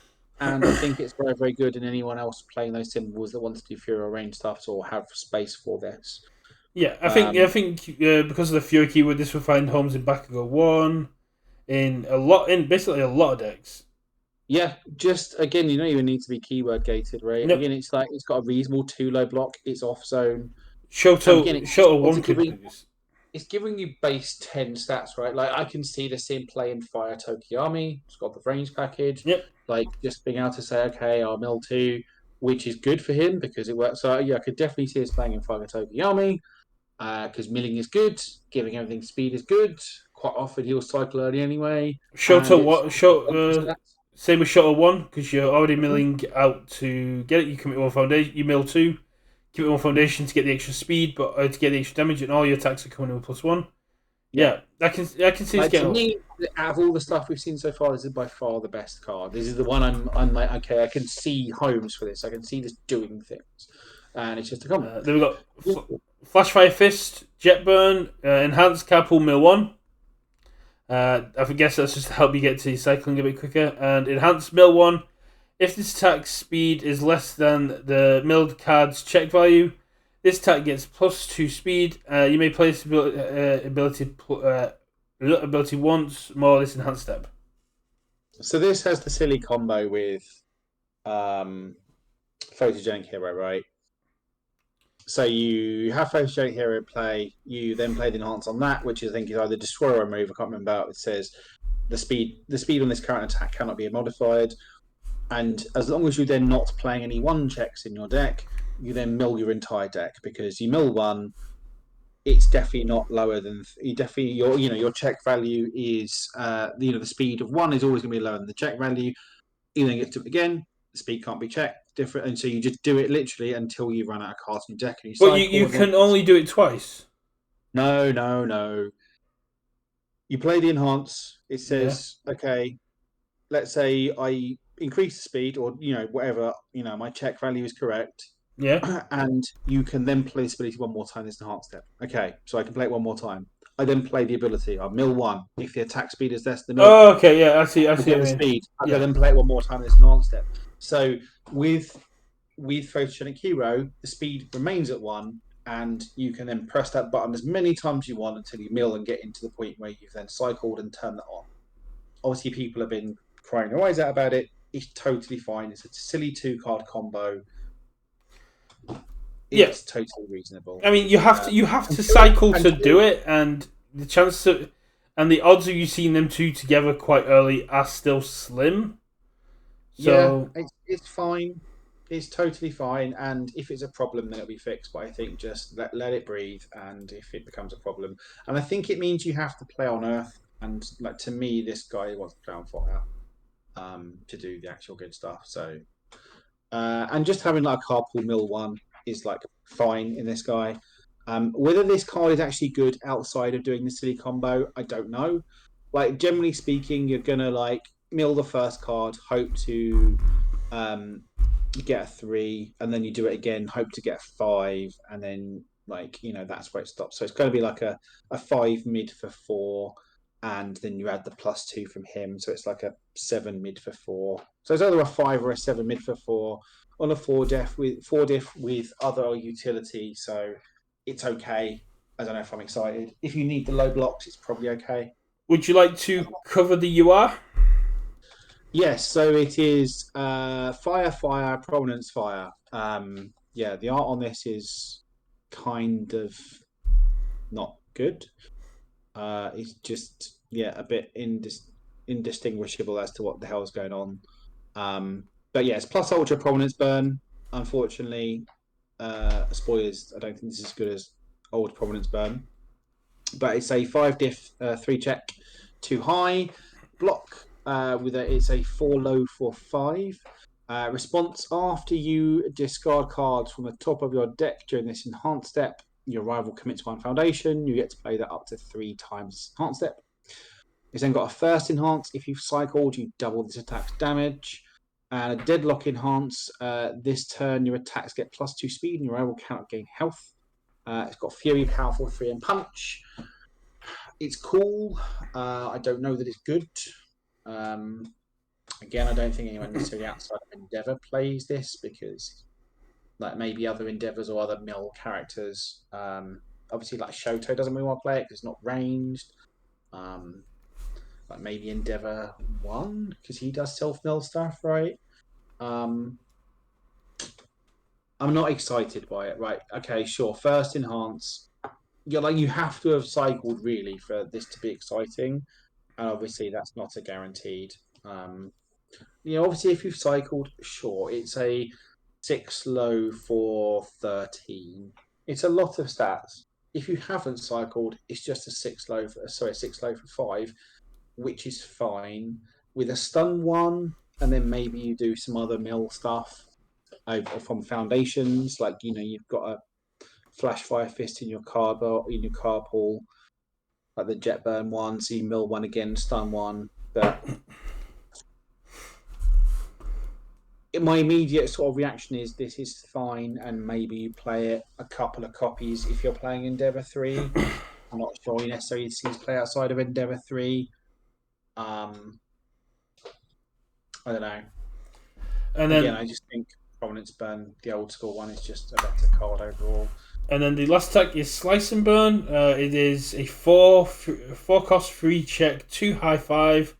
That's Fury, ranged, and combo high block. Combo enhanced: discard 2 cards, draw 2 cards. Your rival loses 2 health. It cannot reduce them below than 1. And if you have 10 or less cards in your deck, this and your next attack get +2 damage. So it is in Endeavour a 4/7. And if you be able to come up with a high block, you get to do some looting and some damaging. Well, it's only a 4/5, right? It doesn't like again if you've got 10 or less cards in your deck or you've cycled, like it hits some nice again, numbers. it's very, very, very conditional. Like the combo is nice. Like getting to latent skill is a good thing, right? But whether you actually want this as like a 2, again, in Endeavour 2 it might be okay, but this card is rubbish if you don't combo it, and you're not necessarily always going to be able to combo it. Sure, you can combo it off of Hell Spider. That's probably the best thing to do here, or you can combo it off Prominence Burn. But like this feels like the sort of card where you want to be poking and sculpting with it, like maybe like so you got like the signature right swing or whatever it is, like the one in back you goes kit that does the latent skill on the face. This like the other like this one isn't cool. Like Hell Spider, I love. Like Jetburn does does silly things, but probably isn't great. I'm not a big fan of the Prominence Bird, and I'm lesser a fan of this one. I'm not convinced this one's actually going to be good. But Hell Fair. Spider's bonkers. Moving on to foundations, we've got Gotta Go Fast, 2 cost, 5 check, plus 2 mid. Enhance, remove. If your attack has at least double printed speed, add the top card of your discard pile to your hand. Endeavor Enhance, if you're 15 or less health, this attack gets plus 1 damage. Um,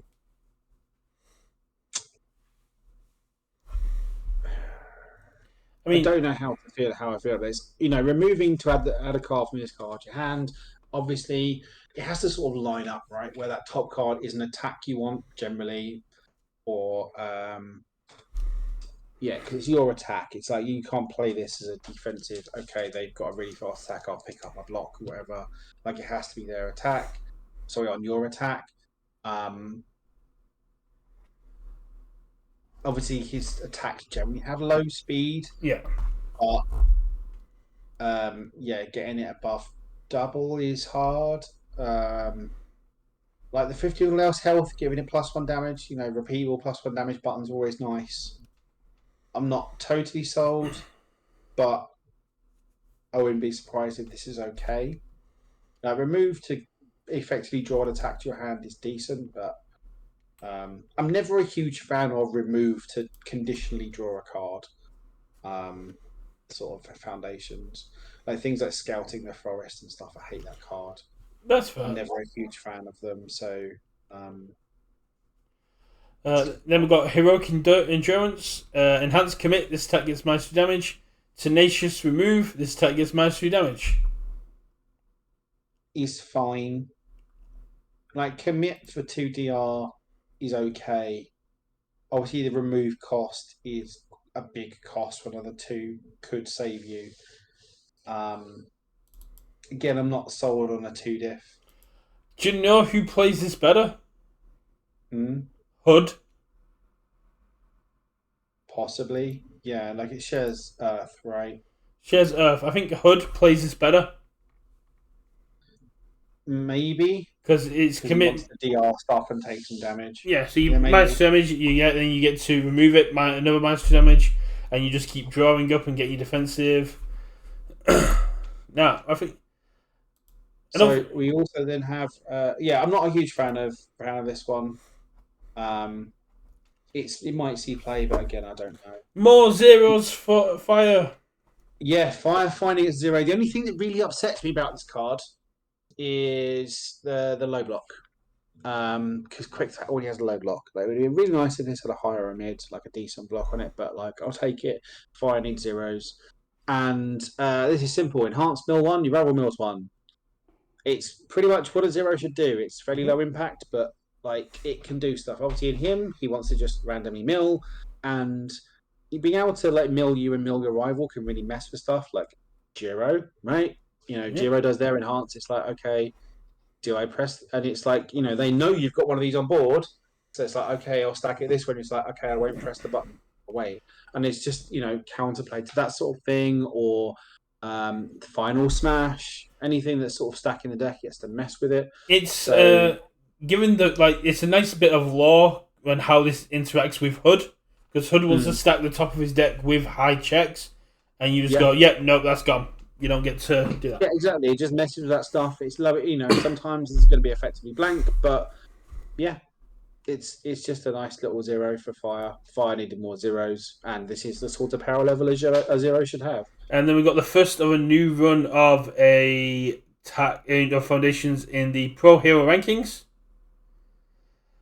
The new number 1. This card cannot be sealed. Enhanced Commit returns attack to its printed speed. It gets +1 or -1 speed. Pro Hero Enhance. Once per turn, mill 2, unseal 1 card in your stage. This would be absolutely great against Giro. Let's ignore the Pro Hero Enhance and this can't be sealed, right? Those things are fine. Against Midoriya 5, which are going to come up, this is great. Those are gravy. commit, reset is insane. Is On, great. on order with requesting assistance, yes, it is.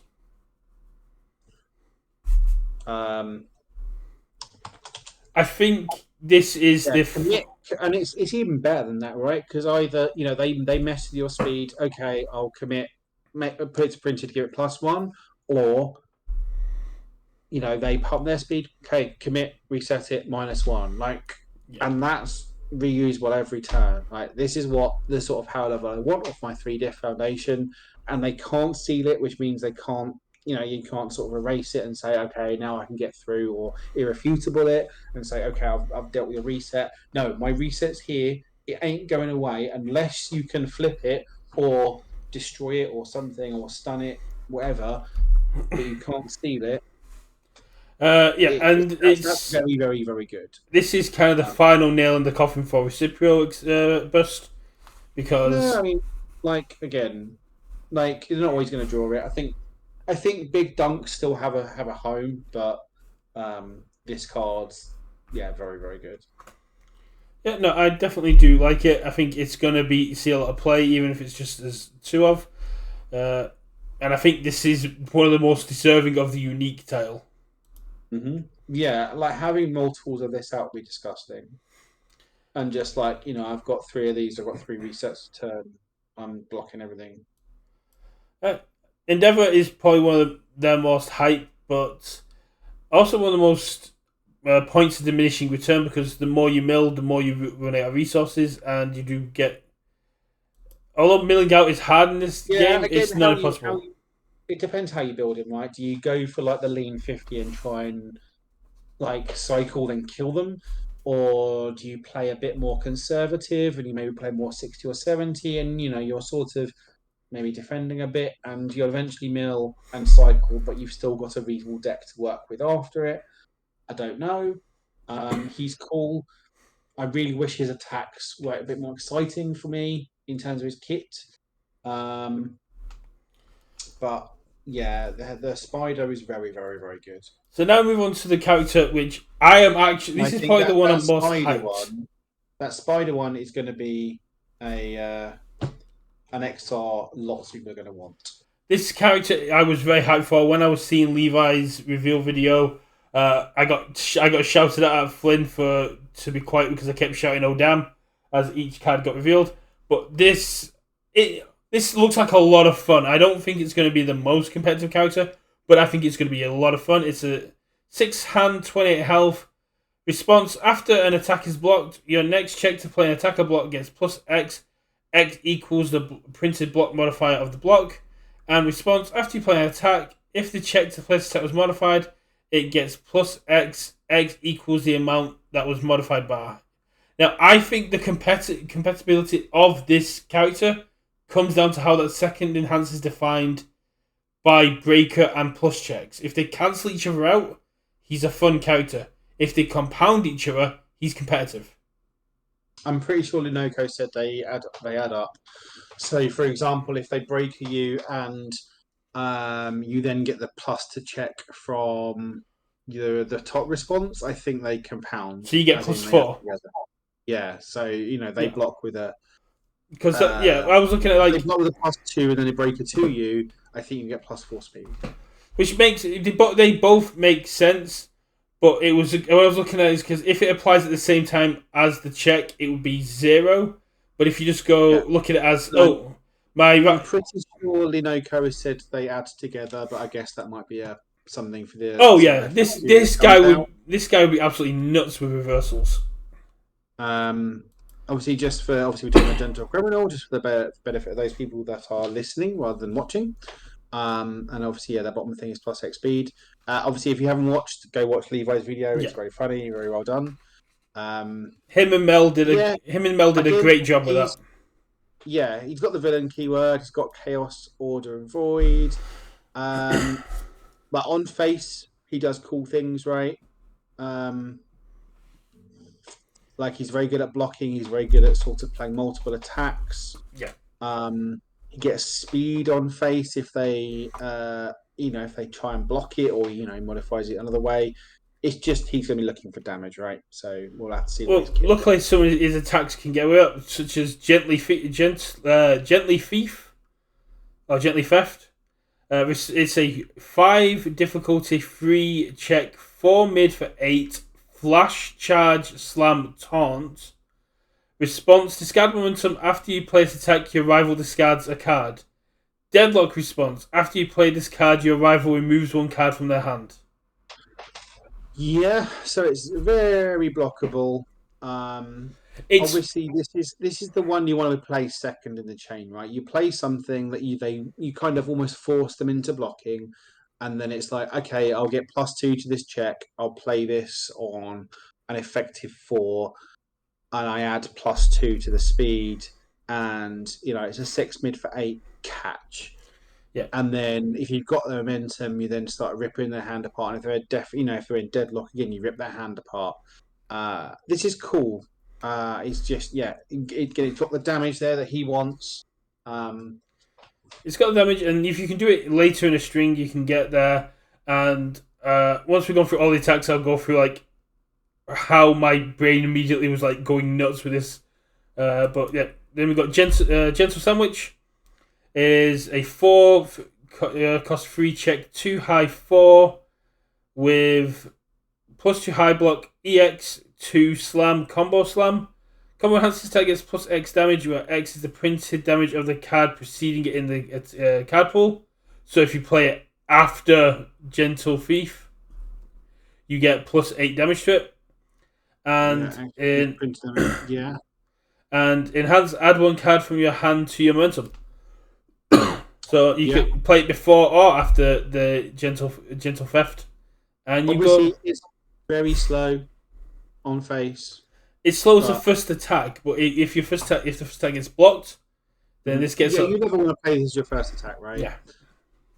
And obviously you can just say, okay, so it's like you play a attack into a Gently Theft. They tap, they have to block that or take that. And then you combo into this and get +8 damage, so it's 12 damage on face. Either they blocked it, or if they, either they took 8 to the chin, or they tapped out to block Gently Theft. In which case, cool, we get a bunch of a bunch of speed on this, and then I'll add a card for momentum, and then EX to it, and make this very fast. After blocking a Gently Theft, if they probably can't block a Gently Sandwich, and then that's now doing 12. So, that's the sort of chain you want to be doing, right? It's something into Theft, into Sandwich. As Apple says, this guy... Which is a very strange, sentence to say, unless you're reading this card and know what the hell we're talking about. This guy adds a lot of danger to Slam Chaos Mirio. Yeah, as Mr. Apple's pointing out in chat. 5 check, 3 cost, Gently Rebound, 2 mid for 6. If the attack is not blocked, add 1 rival foundation to their hand. So this is getting blocked. Mm-hmm.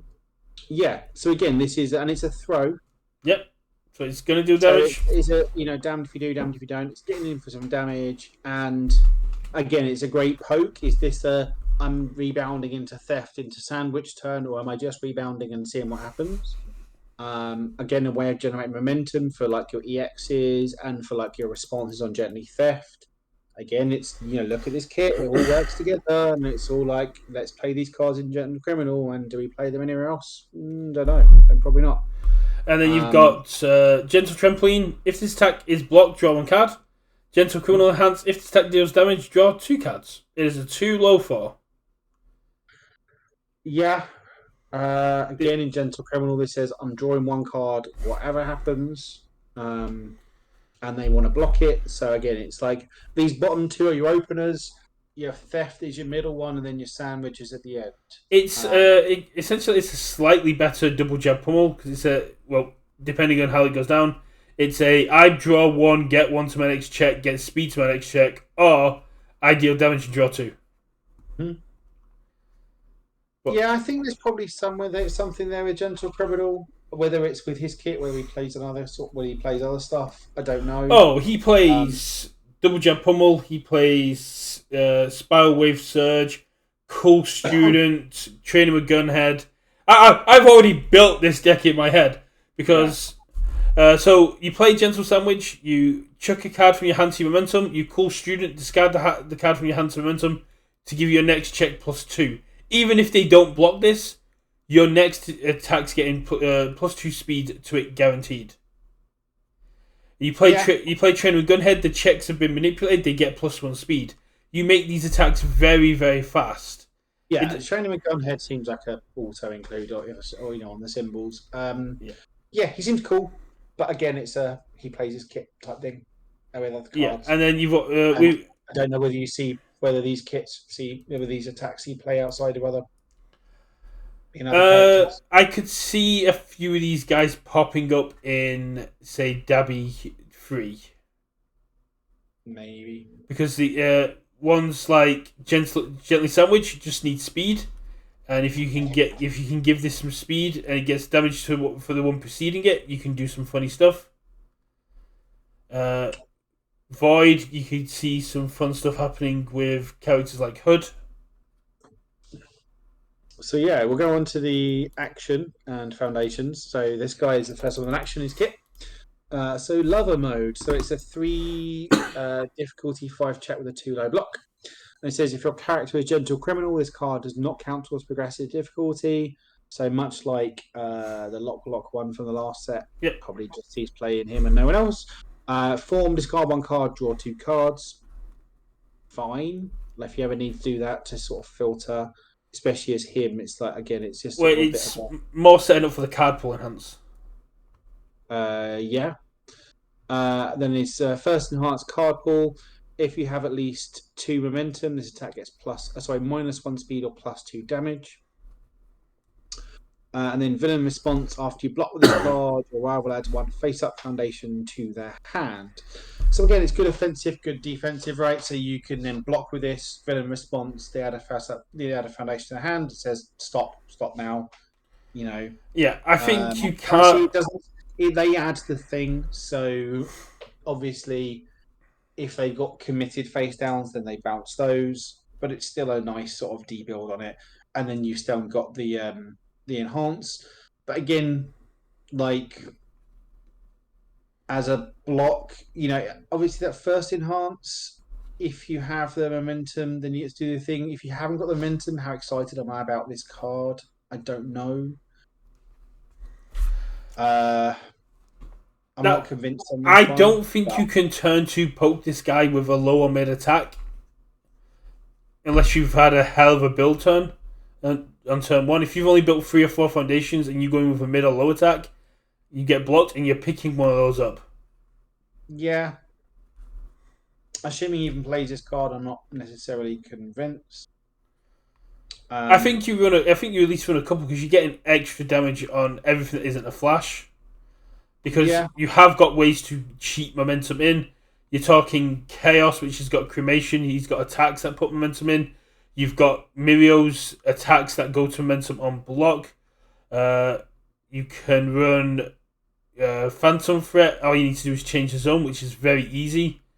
On the Chaos symbol now, just to get it into momentum. There are lots of ways to cheat to momentum.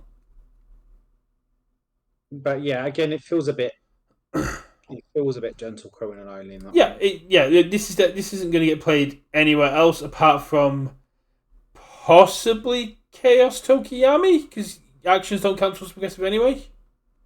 Yeah, maybe form, discard a card, draw 2 cards is probably pretty good in him actually.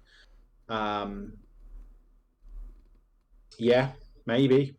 Because what you drop Dark Shadow Ruin, you drop this, you drop your next attack on because this drops on a 3. It drops on a 4. Then your next one drops on without anything. Then you can start summon Dark Shadowing, and you can just maybe start going a little bit nuts. Then move on to the 3 foundations: elasticity, response, flip, and after an attack is blocked, the next attack this turn gets +3 or -3 damage. Response, flip, after your rival plays a stun ability, cancel it and add the top card of your deck to your momentum. Stun hate in Chaos. Love to see it. Yeah. Both good. Obviously, Chaos gets some stun hate, and that's pretty good stun hate. Because it's it cancels the entire stun, and you get free momentum out of it. So it's like, do I really want to stun you because you get free momentum? And then just like having that as stun hate, but then also has stuff on the top response will be Yeah. useful. Like you block an attack, I'm out of cards. Fine, I'll flip this. Your next attack gets -3. Stop, please. Or okay, you've blocked something and you're out of cards. I'll flip my next getting +3. I'm coming in for a big old swing. That's if you play this into a And yeah, gentle thief. again, I think it was see play just for the stun hate side of it. That has other utility, right? Because like this isn't and it can't be fixed. It's not just a 0 that's stun hate because you play it because it's a 0. There's a 2, so it has to justify the slot. Like if it was just a 2 that just did stun hate, I'm not convinced. But it's got the 2 uses. Yeah. It's got multiple things it does. This is the one I'm most excited about. Internet sensation. Response: after you play an attack, you did not commit any foundations to pass the check. That attack gets +1 damage. Deadlock enhanced. Your next check to play an attack gets +1. This is great in gentle. It is great in mimic. Yeah, in mimic is probably pretty good. Again, in Tokiyami. It's almost like a Stronger in Darkness type thing, right? Because very rarely does he actually commit foundations off of the first one. If you're playing this and training with Gunhead, all your attacks are coming in with +1 speed, +1 damage. If you didn't have to, if the checks are modified, because you're just sitting pretty.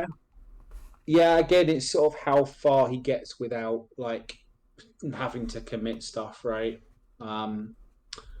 And whether but like it's got the low block. It's the only thing that slightly puts me off is the 4, and it does have a deadlock, right? Your next check to play an attack gets +1, so it's effectively saying one of my cards doesn't count towards aggressive this turn if I've got one of these in play. But it's also saying that in gentle that reads your next check to attack gets +1, and you get +1 speed because of gentle's response. Yeah.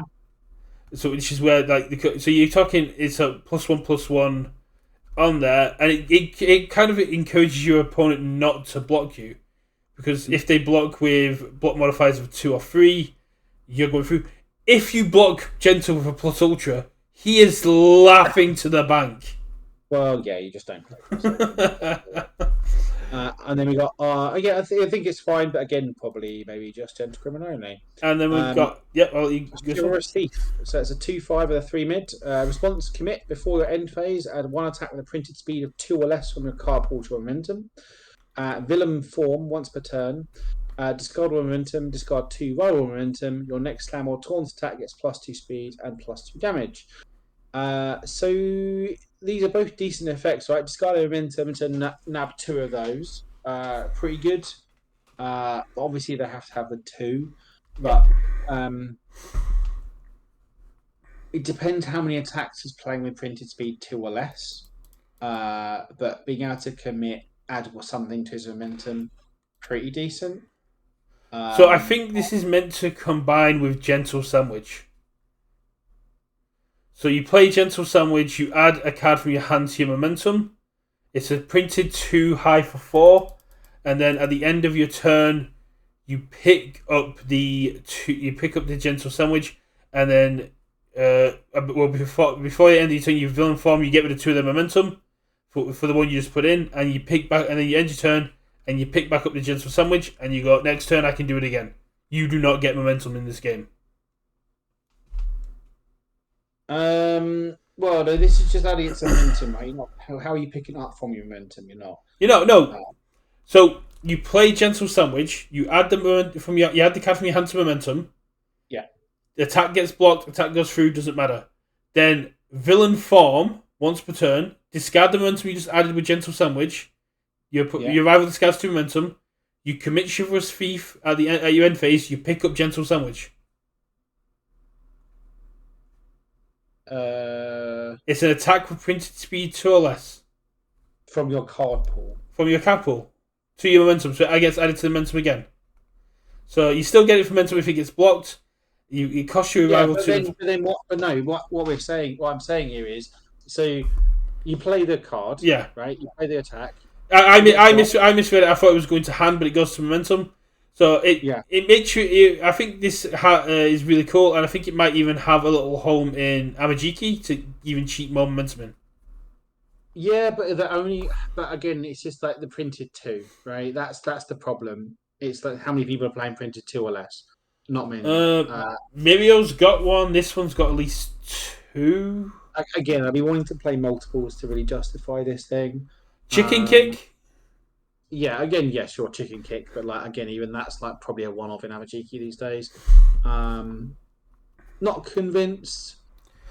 I think it's mainly for the villain form. Discard momentum. Your rival discards 2 momentum. Your next kick or your next slow on No, again, I think these both things are just they're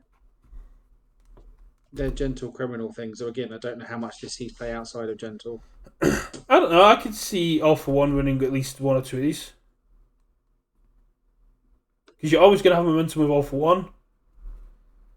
And being able to swap that 1 for 2 your rival's momentum seems pretty decent. Yeah, and just sort of bans their momentum. Again, assuming he gets the villain keyword, which I'm pretty sure he will do. Yeah.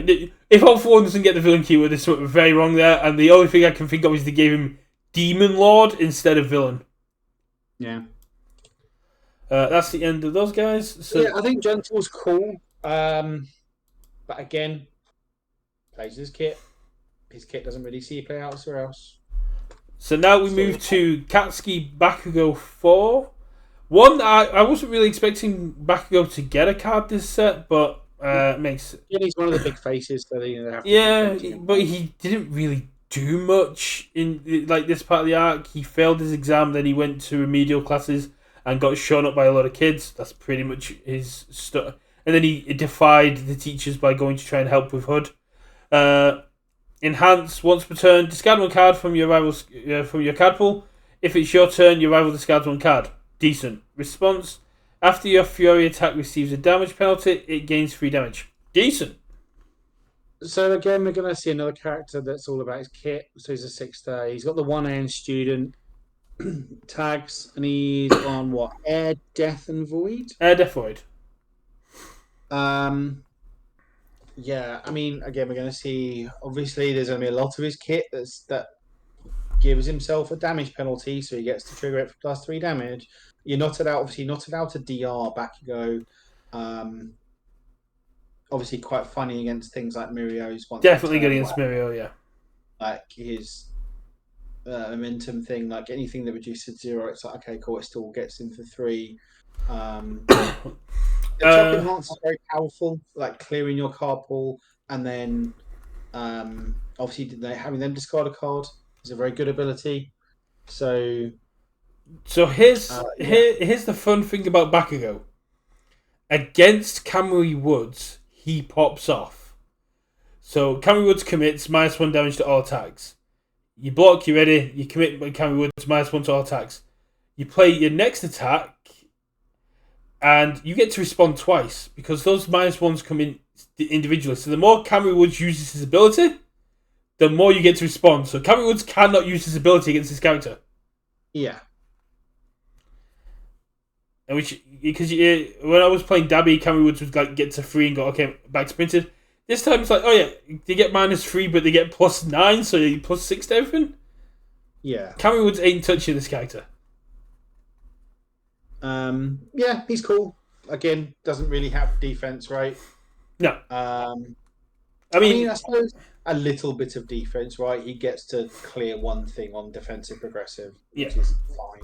But I think his defense is that you can't overextend an offense. If you have 1 or 2 cards in your hand, they're gone. They're gone.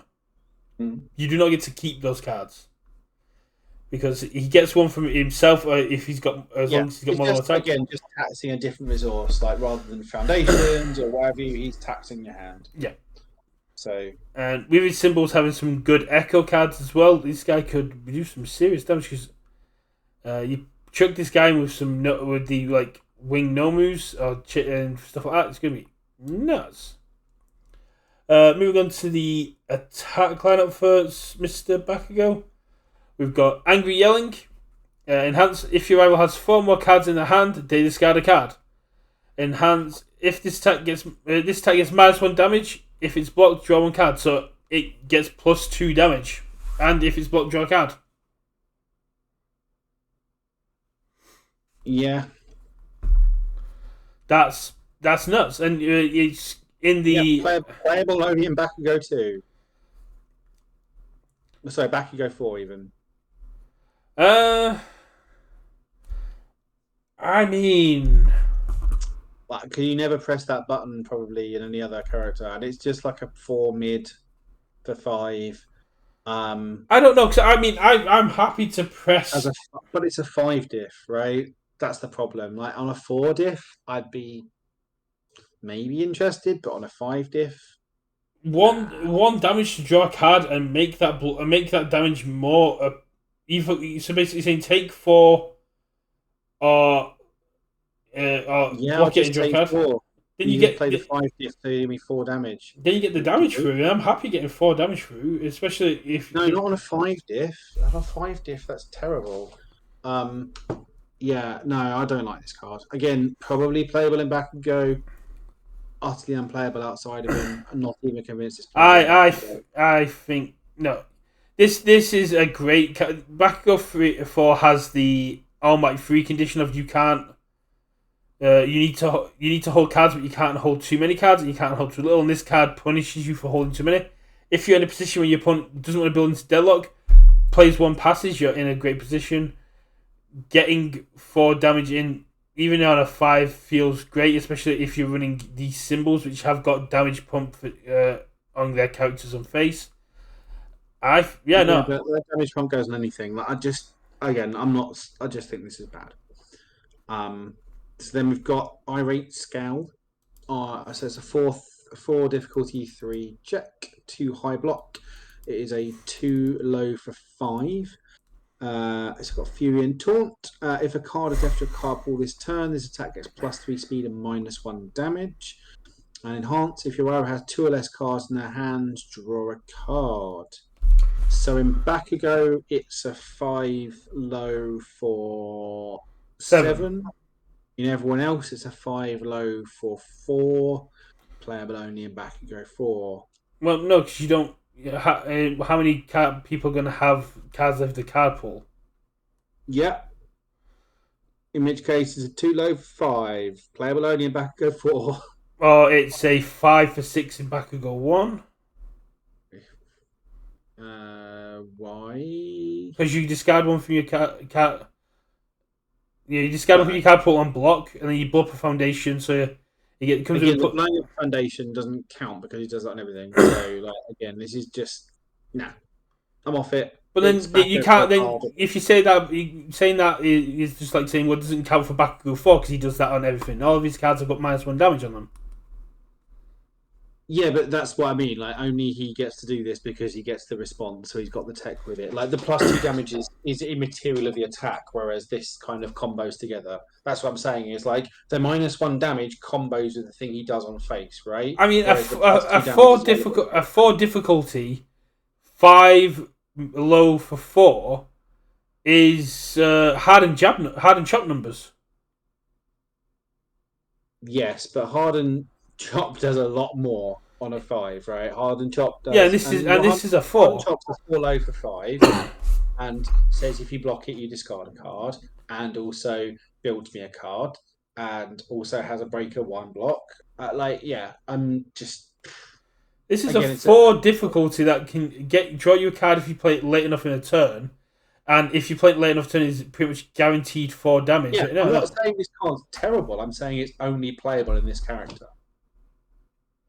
I don't agree, but let's move on. Rabble Rousing. After this card leaves your card pool during the combat phase, your rival loses 2 health. This effect cannot reduce your rival below 1. Response: after you play this card, attacks get -1 damage this turn.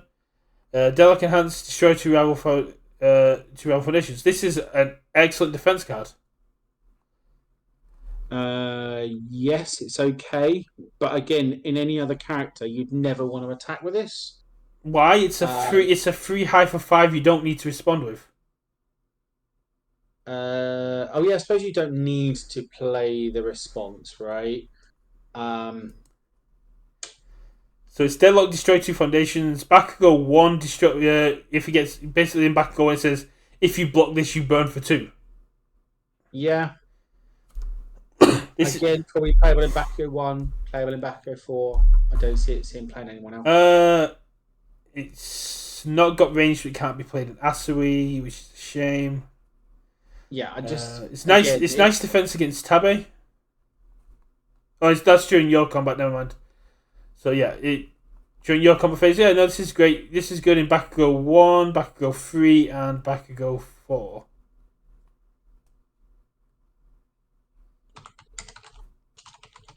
yeah. Again, it's like another trigger for Bakugo 4. Yeah, I don't think there's many other ways you can remove attacks like that because it's not got kick to use with the kick package. There's not many taunts there's not many furies and taunts that let you add other things to the card pool. The only other thing I could see this going in is Gran Torino, but I don't know if that. I think it's only, I think that covers Fury as well, which lets you build it down so you still lose the 2. Yeah. I think a 4 difficulty 3 high 5 that basically says if I leave the card pool, if it leaves the card pool you lose 2 and it's got a decent is a decent deadlock threat. I think I'd run a couple of these. It's okay, but again, I don't see it outside of Bakugo 4. Oh, that's how you do it. The ultra rare explosive rebuke, 5 cost. Remember rightly. 5 cost, 2 check, 5 mid for 5, plus 1 mid block. Enhance discard, 1 fury attack from your card pool. Your rival discards 1 card. 1A enhance, flip 1 foundation. This attack gets plus 1 to all its keyword ratings. So it becomes a powerful 3 stun 2. Or if you snack time, it's a powerful 3 stun 2 stun 2. Yeah. I mean, if you can. This is good. I can see this seeing play in other sorts of Fury decks, right outside of this guy.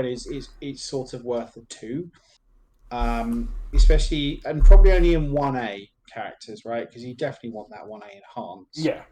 But being able to play a card, play it into this, discard a Fury attack, kick that from your, kick a card from your card pool and reduce your progressive. You discard a card. It's got good base stats. It's a mid, but it is a 5 mid for 5. It's got a good block on it. It's got some nice keywords. It's got obviously that stun. It's effectively a 6 mid for 6. Sorry, 6 mid for 5. Pitch the momentum again. Snack time into it. It's obviously getting a lot for it.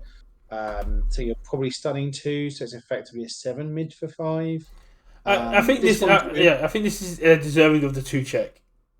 Yeah, this feels like it does enough to deserve a 2, but whether it's doing enough for you to want to put the 2 in your deck is another question. Then we've got his foundation package. We've got Bring It On, response, commit after your rival adds a card to the hand due to a non-character effect. They discard 1 card. Only one copy of this ability is playable per turn. And 1A enhance, flip. This attack gets plus 1 damage for each card that has left your card pool this turn. That bottom enhance makes it worth it. Yeah, maybe. I'm not totally sold. In a deck where your rival's not going to be holding too many cards, if you this is especially going to Bakugo 1. 100% this goes in Bakugo 1, but in Bakugo 4 it's not as great because you're kind of flipping it for 1 damage because you might not be able to get rid of everything in your card pool. But in Bakugo 1 this is going to be nuts. Bakugo 4 can do some nice stuff with it. I think it's pretty decent for what it is. Yeah, it's fine.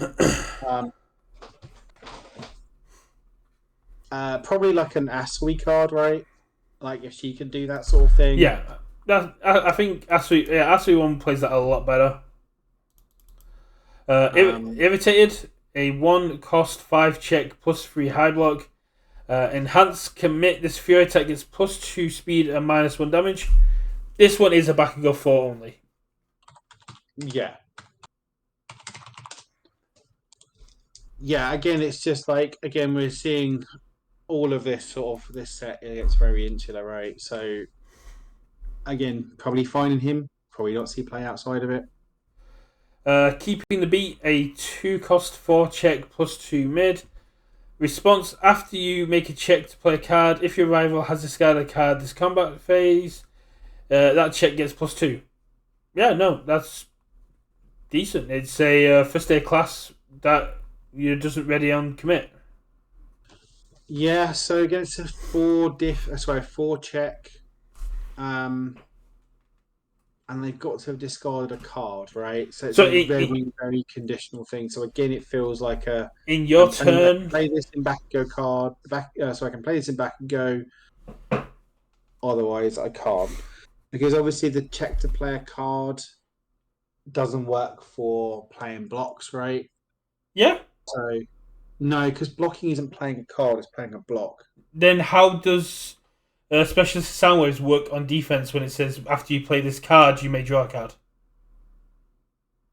You're still playing a card. That's why the card reads. Okay, maybe I'm wrong on that. I'm sure Apple will tell me otherwise. That's why they read effects that say after you play this card are playable on block. It's when they say play this attack or play this foundation or play this action, because you're not playing an attack, a foundation, or an action. You're playing a block. Yeah, I don't know either way for definite, but yeah, again, like because of the restriction of having to have discarded a card, I think it's probably just back go only. On these symbols, I'm not so sure. Maybe there's other discard things to go with it. Void Kicks has got a lot of discard capability. Death has got some. Void weapons. Kicks don't. Weapons do. Well, you've got the high engine kick, which you discard a card and then gets to draw a card. Boom, it's online. No, it's if your rival has discarded the card, right? It's not anyone has discarded. Oh, okay. Okay. So other the cards in the game that say discard a card for your rival discard a card are few and far between. I right? see. So you have got the kick that forces your opponent to discard a card with the combo. You've got indiscriminate. You've got indiscriminate shock just as it itself, which can cause them to discard. Petty squabble, which forces them to discard. Again, it's just we're sort of having to scrape the barrel here for Gran Torino, which forces them to discard. To justify playing a 2/4, I think it's back go only. I think the next one will probably see play because it's a zero diff, right? So we got Reluctant Role Model. It's a 0/5 with a 3 low block. It's a defensive -1 damage. It can save you taking 1 damage on a partial. Exactly. Enhanced Tenacious Flip. This attack gets -1 damage. Perfect. Just does a small but reasonable thing. I mean, it is sort of Recovery Girl's Kiss to an extent, right? Gain life. Yeah. So it depends whether you need more zeros on it. But again, this is the sort of effect a zero should have. Shouldn't be huge because it's a 0. So it depends. It depends whether you need more zeros on these symbols with low blocks. If you do, this is fine. If you don't, whatever. Exactly. I think we'll do the because we're now 2 hours in. If we do the draft pickings, cover Deku 5, and then we'll probably just call it there, which is everything that was up to the point where we stopped, where we should have stopped last week, and we'll hopefully get to the rest of them after the draft. Have we only got Deku 5 to go now? We've got Deku 5, Jiro, Ryuku, Shoto, Asui, Kami, Edgeshot. Okay. So I was saying if we do the draw and then we cover Deku, that kind of gets us to the point of where they finished off last week. Okay. And then if we find time, let's do Deku then and do the draw at the end, just so we're not kind of chopping and changing. Nice. So Izuku Midoriya for 5. Yeah, up to 5. Yeah. Again, I'm pretty sure there's another kit that's far too insular. Again, I like all these characters. I mean, I like the artwork on this guy. That's cool. Obviously, we saw the XR version on stream the other day. Looks pretty sweet. So he's 627 with air All and life. life. Yeah. He's got 1 in student. So he's got enhanced ready 1 royal foundation. Your charge, kick, or punch attack gets +3 speed and +1 damage. So he's sort of the reverse of Deku 2. And then enhance once per turn, discard a card, draw 1 card for each charge attack in your card pool. Yeah. This seems good. Yeah, I absolutely love this. I have one complaint so far, and I really, really wanted it to say just not have the punch keyword anywhere on a Deku. But he's now in his. I think the issue was if they got rid of punch, they'd have to go ranged, and ranged has only got a lot of this set. Yeah, I mean, they could just kept it charge and kick and left it at that, and if he's bad, doesn't matter. But yeah, just +3 speed, +1 damage is good. It's effectively +2 speed, +1 damage, right? Because you're readying a foundation. Obviously, you don't get to do it if they don't have a foundation that is committed. No, but a lot of stuff has stun, and you can't do this to number 1 hero.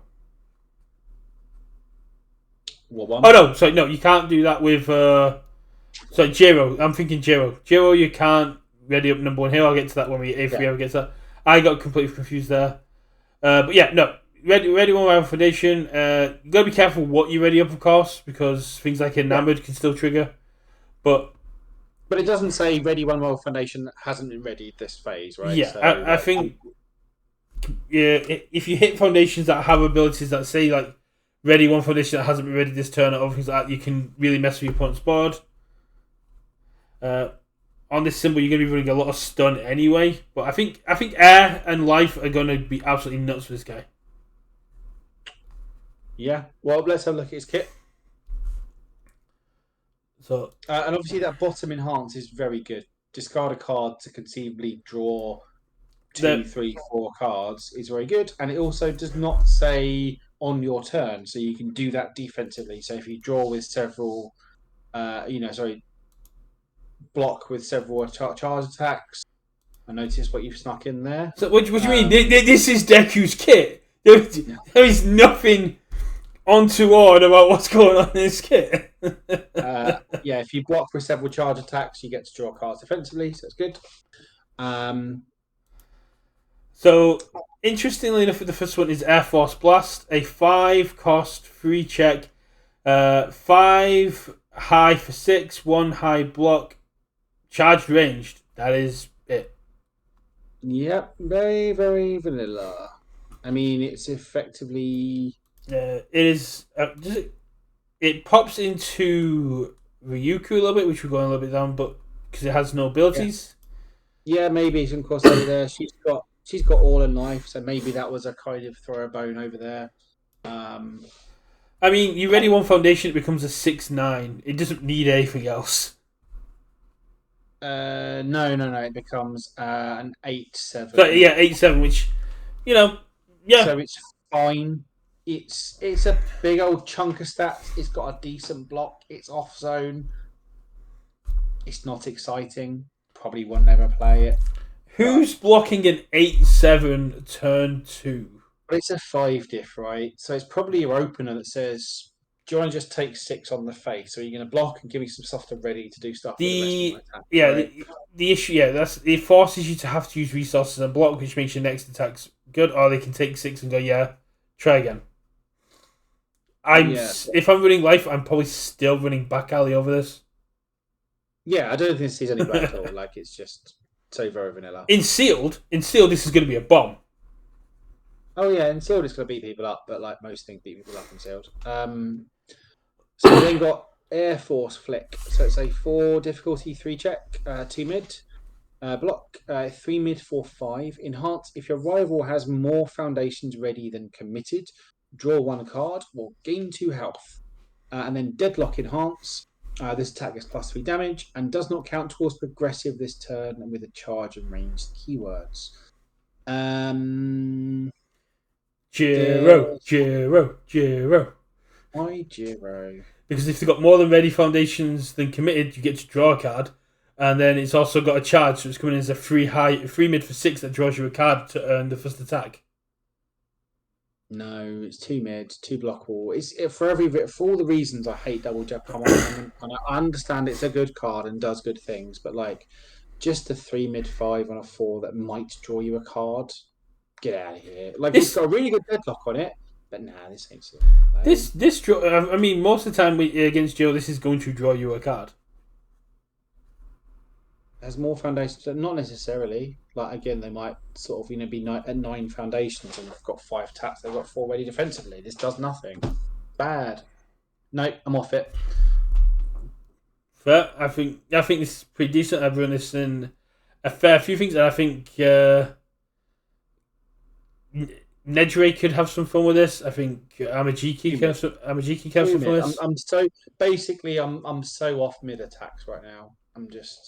But Jacob got to the finals and smashed a Momo in the face with essentially a full mid deck. Yes, because they were good mid attacks. This is not a good mid attack, and also because it was like effectively he played a mid attack that's got Echo 3 on it or whatever. Last second release is a 4-cost free check 4 mid 4 plus 2 low block.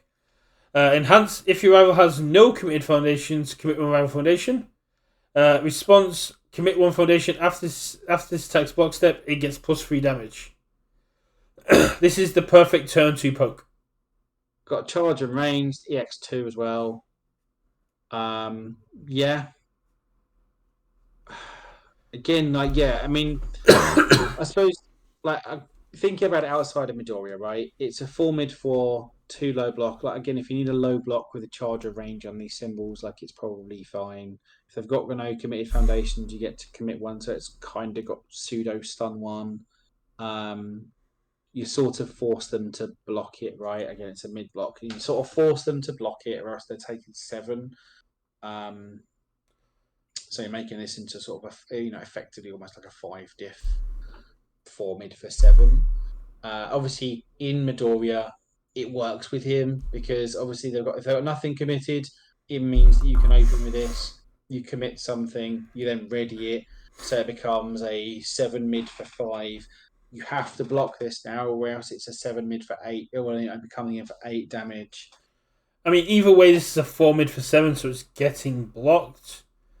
I think the first enhance is just gravy if you can pull it off. Again, I just don't think it's his play outside of Midoriya. Like, it does the thing he wants to do, so cool, but elsewhere, I don't see it. Shoot style St. Louis Smash. 5 cost, 3 check, 4 high 4, 2 mid block. If you have less momentum than your rival, add the top card of your discard pile to your momentum. Love it. If your rival has more foundations ready than committed, you may remove charge attacks from your card pool in addition to discarding momentum to play this attack's powerful ability. Absolutely. This is the kick that does it for EX. Yeah, so this reciprocal acceleration kick. Yeah, charge kick, powerful 3. So, in theory, you can snap yourself a momentum. And then if they got more foundations ready, they're committed. Again, kind of. It's weird. It's very conditional, right? Yeah. It basically you're making yourself a lot more blockable. Because let's say you're playing this as your 3rd attack, right? Because that's where reciprocal acceleration comes in good, and this one is when you're kind of playing this as your 3rd attack, clearing 2, getting 2 things, and then going. Like maybe you play as your 2nd attack because you only need to powerful once, and that's fine. And maybe you can snap a momentum anyway. And and also I suppose the one thing you can do is, as long as they've got 1 momentum, is you spend all 1 momentum on powerful 3. I've got 0. I've now got less than you, and I can snap 1 back. Yeah. Obviously, in Midoriya, in theory, he's readying their stuff as he goes and giving stats, so he can probably pull off that enhance. I'm not convinced other characters are going to. Again, I don't necessarily see us seeing play outside of him, right? Because unless you're pulling that off and are removing stuff as you're going along. It's a 4 high for 4 and a 5 diff. Doesn't excite me. In Midoriya, you can probably pull off that bottom enhance, because if you're not pulling off that bottom enhance, I'm not excited about this card. Like, maybe snapping a momentum is fine, but it's still a 4 high 4 and a 5 diff. Like, conditional snapping momentum doesn't excite me on a 5 diff on with these stats. So unless you're pulling off that bottom thing to clear your card pool, make this huge, giving it a bunch of speed with my face. The main issue is the more foundation. If they have more, you have to kind of catch your opponent in the perfect position, because you want them to have enough foundations that you get the ability, but you don't want them to have enough that it then also gets blocked. Yeah, well, in theory, like, you readied a couple over the course of the first couple of attacks. You're readying another one here, but then it's like, do they still have more ready than committed? Maybe not if you've been blocking your first attacks. Like, if they have 9 and they have 5 ready up, even with 2 in their card pool, a 7 high is not impossible to block. No, exactly. I mean, again, it clears your card pool. It comes in for a load of damage, so sort of forces it to block. And then, like, you've got your 3 cards in your card pool. Okay, I'll discard a card, clear 2. Like, this has play patterns in Midoriya, right? But I don't see play patterns outside of it. I think the biggest issue for shoot style is things like Nice Try and Specialist of Sound and Graceful Maneuvers and all these cards that have commit on face for speed reduction and commit on face for abilities that are just going to make it really hard for him to be able to actually pop off his ability. Yeah, I don't like, because this has to be. It has to be late. At least, you're playing this at least on a 6 diff, right? And that might be good enough just to be able to say, okay, I'll clear my progressive once. I get this as a 7 high for 8. I've cleared my progressive. Okay, sure. But again, like, why are the characters playing this other than Midoriya 4? I don't know, and I can't think of any. So it's a shame Rebound Psychic isn't a charge, because you could play it first, then pop it into your card pool, +2 damage, then kick it out for powerful, and then get +3. But unfortunately, it does not have charge. No, but again, it's just. Let's move on to the foundations. Air Force style is a 2 cost 5 check +2 high. Commit after your rival plays a keyword ability, draw a card and gain 1 health. Response: flip your right after your rival readies 1 foundation during the combat phase. They shuffle it into their deck. That's decent. Yeah, like the commit thing, I don't know how often you want to be doing that to draw a card and gain health, but just saying, you use requesting assistance. Okay, cool. It's gone. That's gone now. Or, obviously you use Midoriya's ability to just pop one in their deck. Like, debuilding is good. After your rival readies ability, and it's only a flip cost, so it doesn't debuild you. I don't think it works that way, because this is after your rival readies a foundation. You readying a rival foundation isn't them readying. No, so it does work, and it would be rubbish if it didn't, right? Because the whole point is part of his kit supposed to work. His enhanced ready 1 rival foundation, is effectively the same as you telling them to ready this foundation, and then they ready it, and then you get to respond with that. Again, I'm sure Apple will correct me if I'm wrong, but I definitely want to judge that, because your rival after your rival readies and after them being told is, I feel, is a bit different. But I'll ask some judges about that tomorrow. I mean, if it doesn't work like that, then what's the point of this foundation and his kit, right? Because of how many re-readying effects there are out there.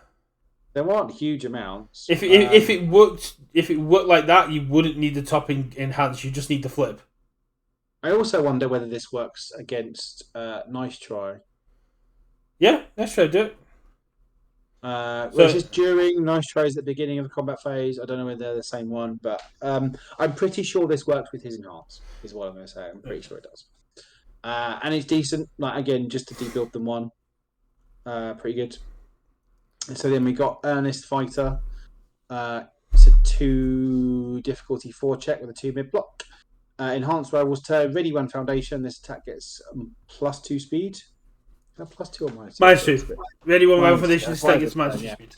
And Deadlock Enhanced, your target attack gets +2 speed. So it's got pretty good deadlock on it. Not a fan of that top one. No, readying one of their foundations so they can string harder to make it easier for you to block. I don't know. Again, it's sort of encouraging them to overextend, right? Yeah. So it might be okay. I don't like it because if your opponent checks well, it's a blank card. It's just decent for its deadlock ability, and then as your opponent goes deeper in, you're just readying up their foundations, which just makes them. I guess it feeds into your other abilities because you're making sure that they have enough foundations ready on your turn. Yeah, but they're just going to push harder, right? They're going to press harder. Then they overextend and they have no defense. You kind of Again, you're sort of encouraging them to do so. I think this is just a Deku 5 card. I don't think many of. I think the only people that will see this are the ones that are playing Shield Charge Breaker, the one that gets +1 speed for each ready rival foundation. Maybe.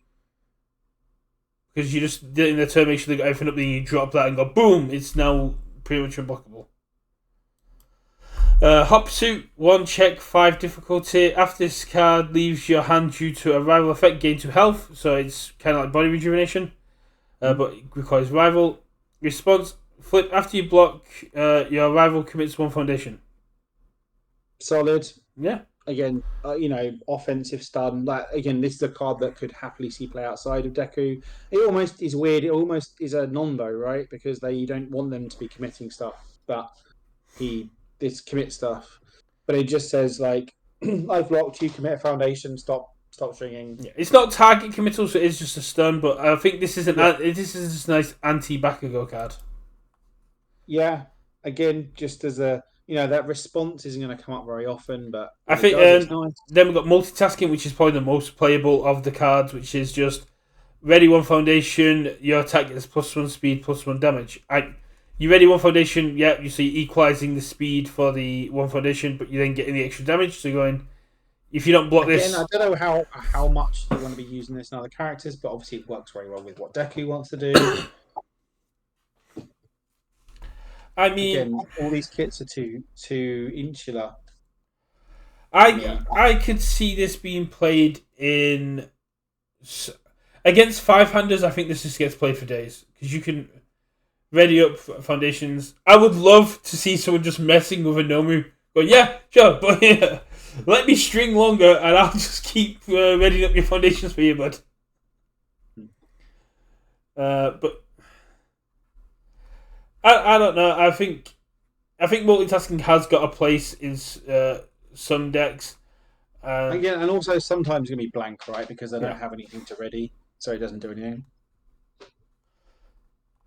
Exactly. If they check well, but then that's why you run stun things. But then it kind of becomes you got to find that sweet spot of diminishing return on damage, because if you back alley and stun one and then you ready one up with your character for +3 speed, +1 damage. Then you ready up the other one for +1 speed, +1 damage. You've created an 8/7. Yeah, which is fairly decent. Yes, yeah, and then they barrier shield it and then block it and then laugh at you. I mean, if you wait for the barrier, you don't have. If you're worried about barrier shield, you don't have to worry about. You don't have to multitask it just yet. You can.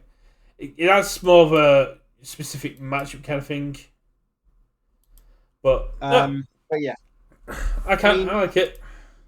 Like, there's definitely cards in here that in these kits that are cool. The characters are fun, but yeah, it just feels like they're too self-contained to me. And I've said this 1,000,001 times, so I won't keep saying it. But yeah, the Jetburn cards are cool. I'm excited to see them out in the wild. Play the pre-release and stuff, and obviously, go watch all the other content creators and all their actual reveals. Yeah, no, I think it's really cool, and I'm really excited to get a gentle or get a Midoriya floor and just chuck some double jump pummels and single wave spirals in there and just watch people go, what the hell's going on, as checks and attacks get a bit dumb. But now we're going to move on to the selection of the selection order of the draft for next week. All nine names are in here, going off either their team names, their association names, or if you're Andrew Holder, I just put you in there because, blah. Well, it should be, Tam. I mean, I would have put their names, but sure. It's Tam Cardwell because that's they're his. representing Board State, right? Their podcast, effectively. Well, they both do stream individually, and I think Andrew just streams under the name Andrew. Yeah. So let's give it a spin and see who's going to be selecting first.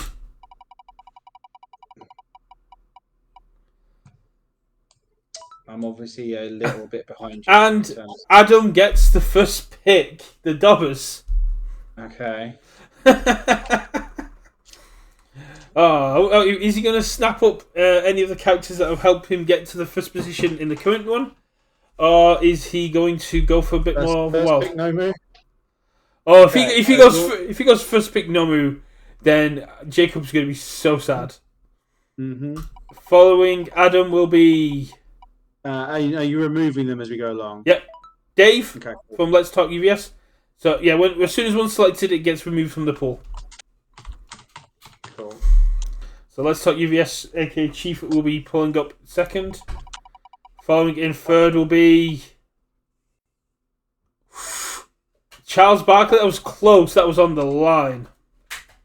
With Frog, Log, Crog, Dog. Yeah. Coming in fourth position will be Andrew Holder of Board State. So I'll just take a note of this in the background. Yeah. Then Mr. Tim Keefe will be coming up in the fifth position. And I'm picking late. Nice mid pick for Tim Keefe. Andrew Apple commented on the YouTube video saying he expects Tim Keefe to have sheets and graphs and done intense research into what's going on. Then coming up in seventh place, sixth, is Jacob from Final Round Game Shop, aka Noma Guy.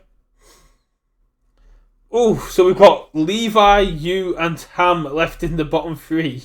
Yeah. You get the seventh position. Okay. Then Mr. Cardwell will be taking the eighth position, and then I'm just going to spin it for the sake of it. Okay, and then Levi in ninth. Levi is picking last. Now remember, it is Serpentine, so Andrew will be picking first for the first round, and then it rotates. Levi will pick first for the second round, and then the third round will be Adam again. Fourth round will be Levi. Fifth round will be Adam again, and sixth round will then be. So everyone gets a chance to swap their positions. The only person who will have the consistent position for all of it will be Mr. Tim Keefe, who will be picking in the median all the way through. Yeah. Okie dokie. Yeah. So we didn't get a chance to go through more. There's been so many reveals. If we can get time, but we are in the middle of nationals practice because it's 2-3 weeks away. We'll try and jump on and go for the rest this week. But if not, we'll see you on. Yeah. So next Sunday is obviously the draft. Yep. So be there. We'll be square. Watch everyone come along. It'll be fun.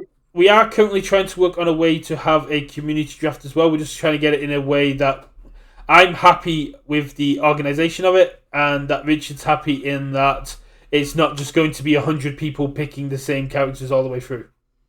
Yeah. But yeah, we'll do that when we do it. If we don't, then we don't. But yeah, join us next week for the draft. That'll be a lot of fun. Yeah. Obviously, thanks to everyone in chat that's joined and listened and watched along.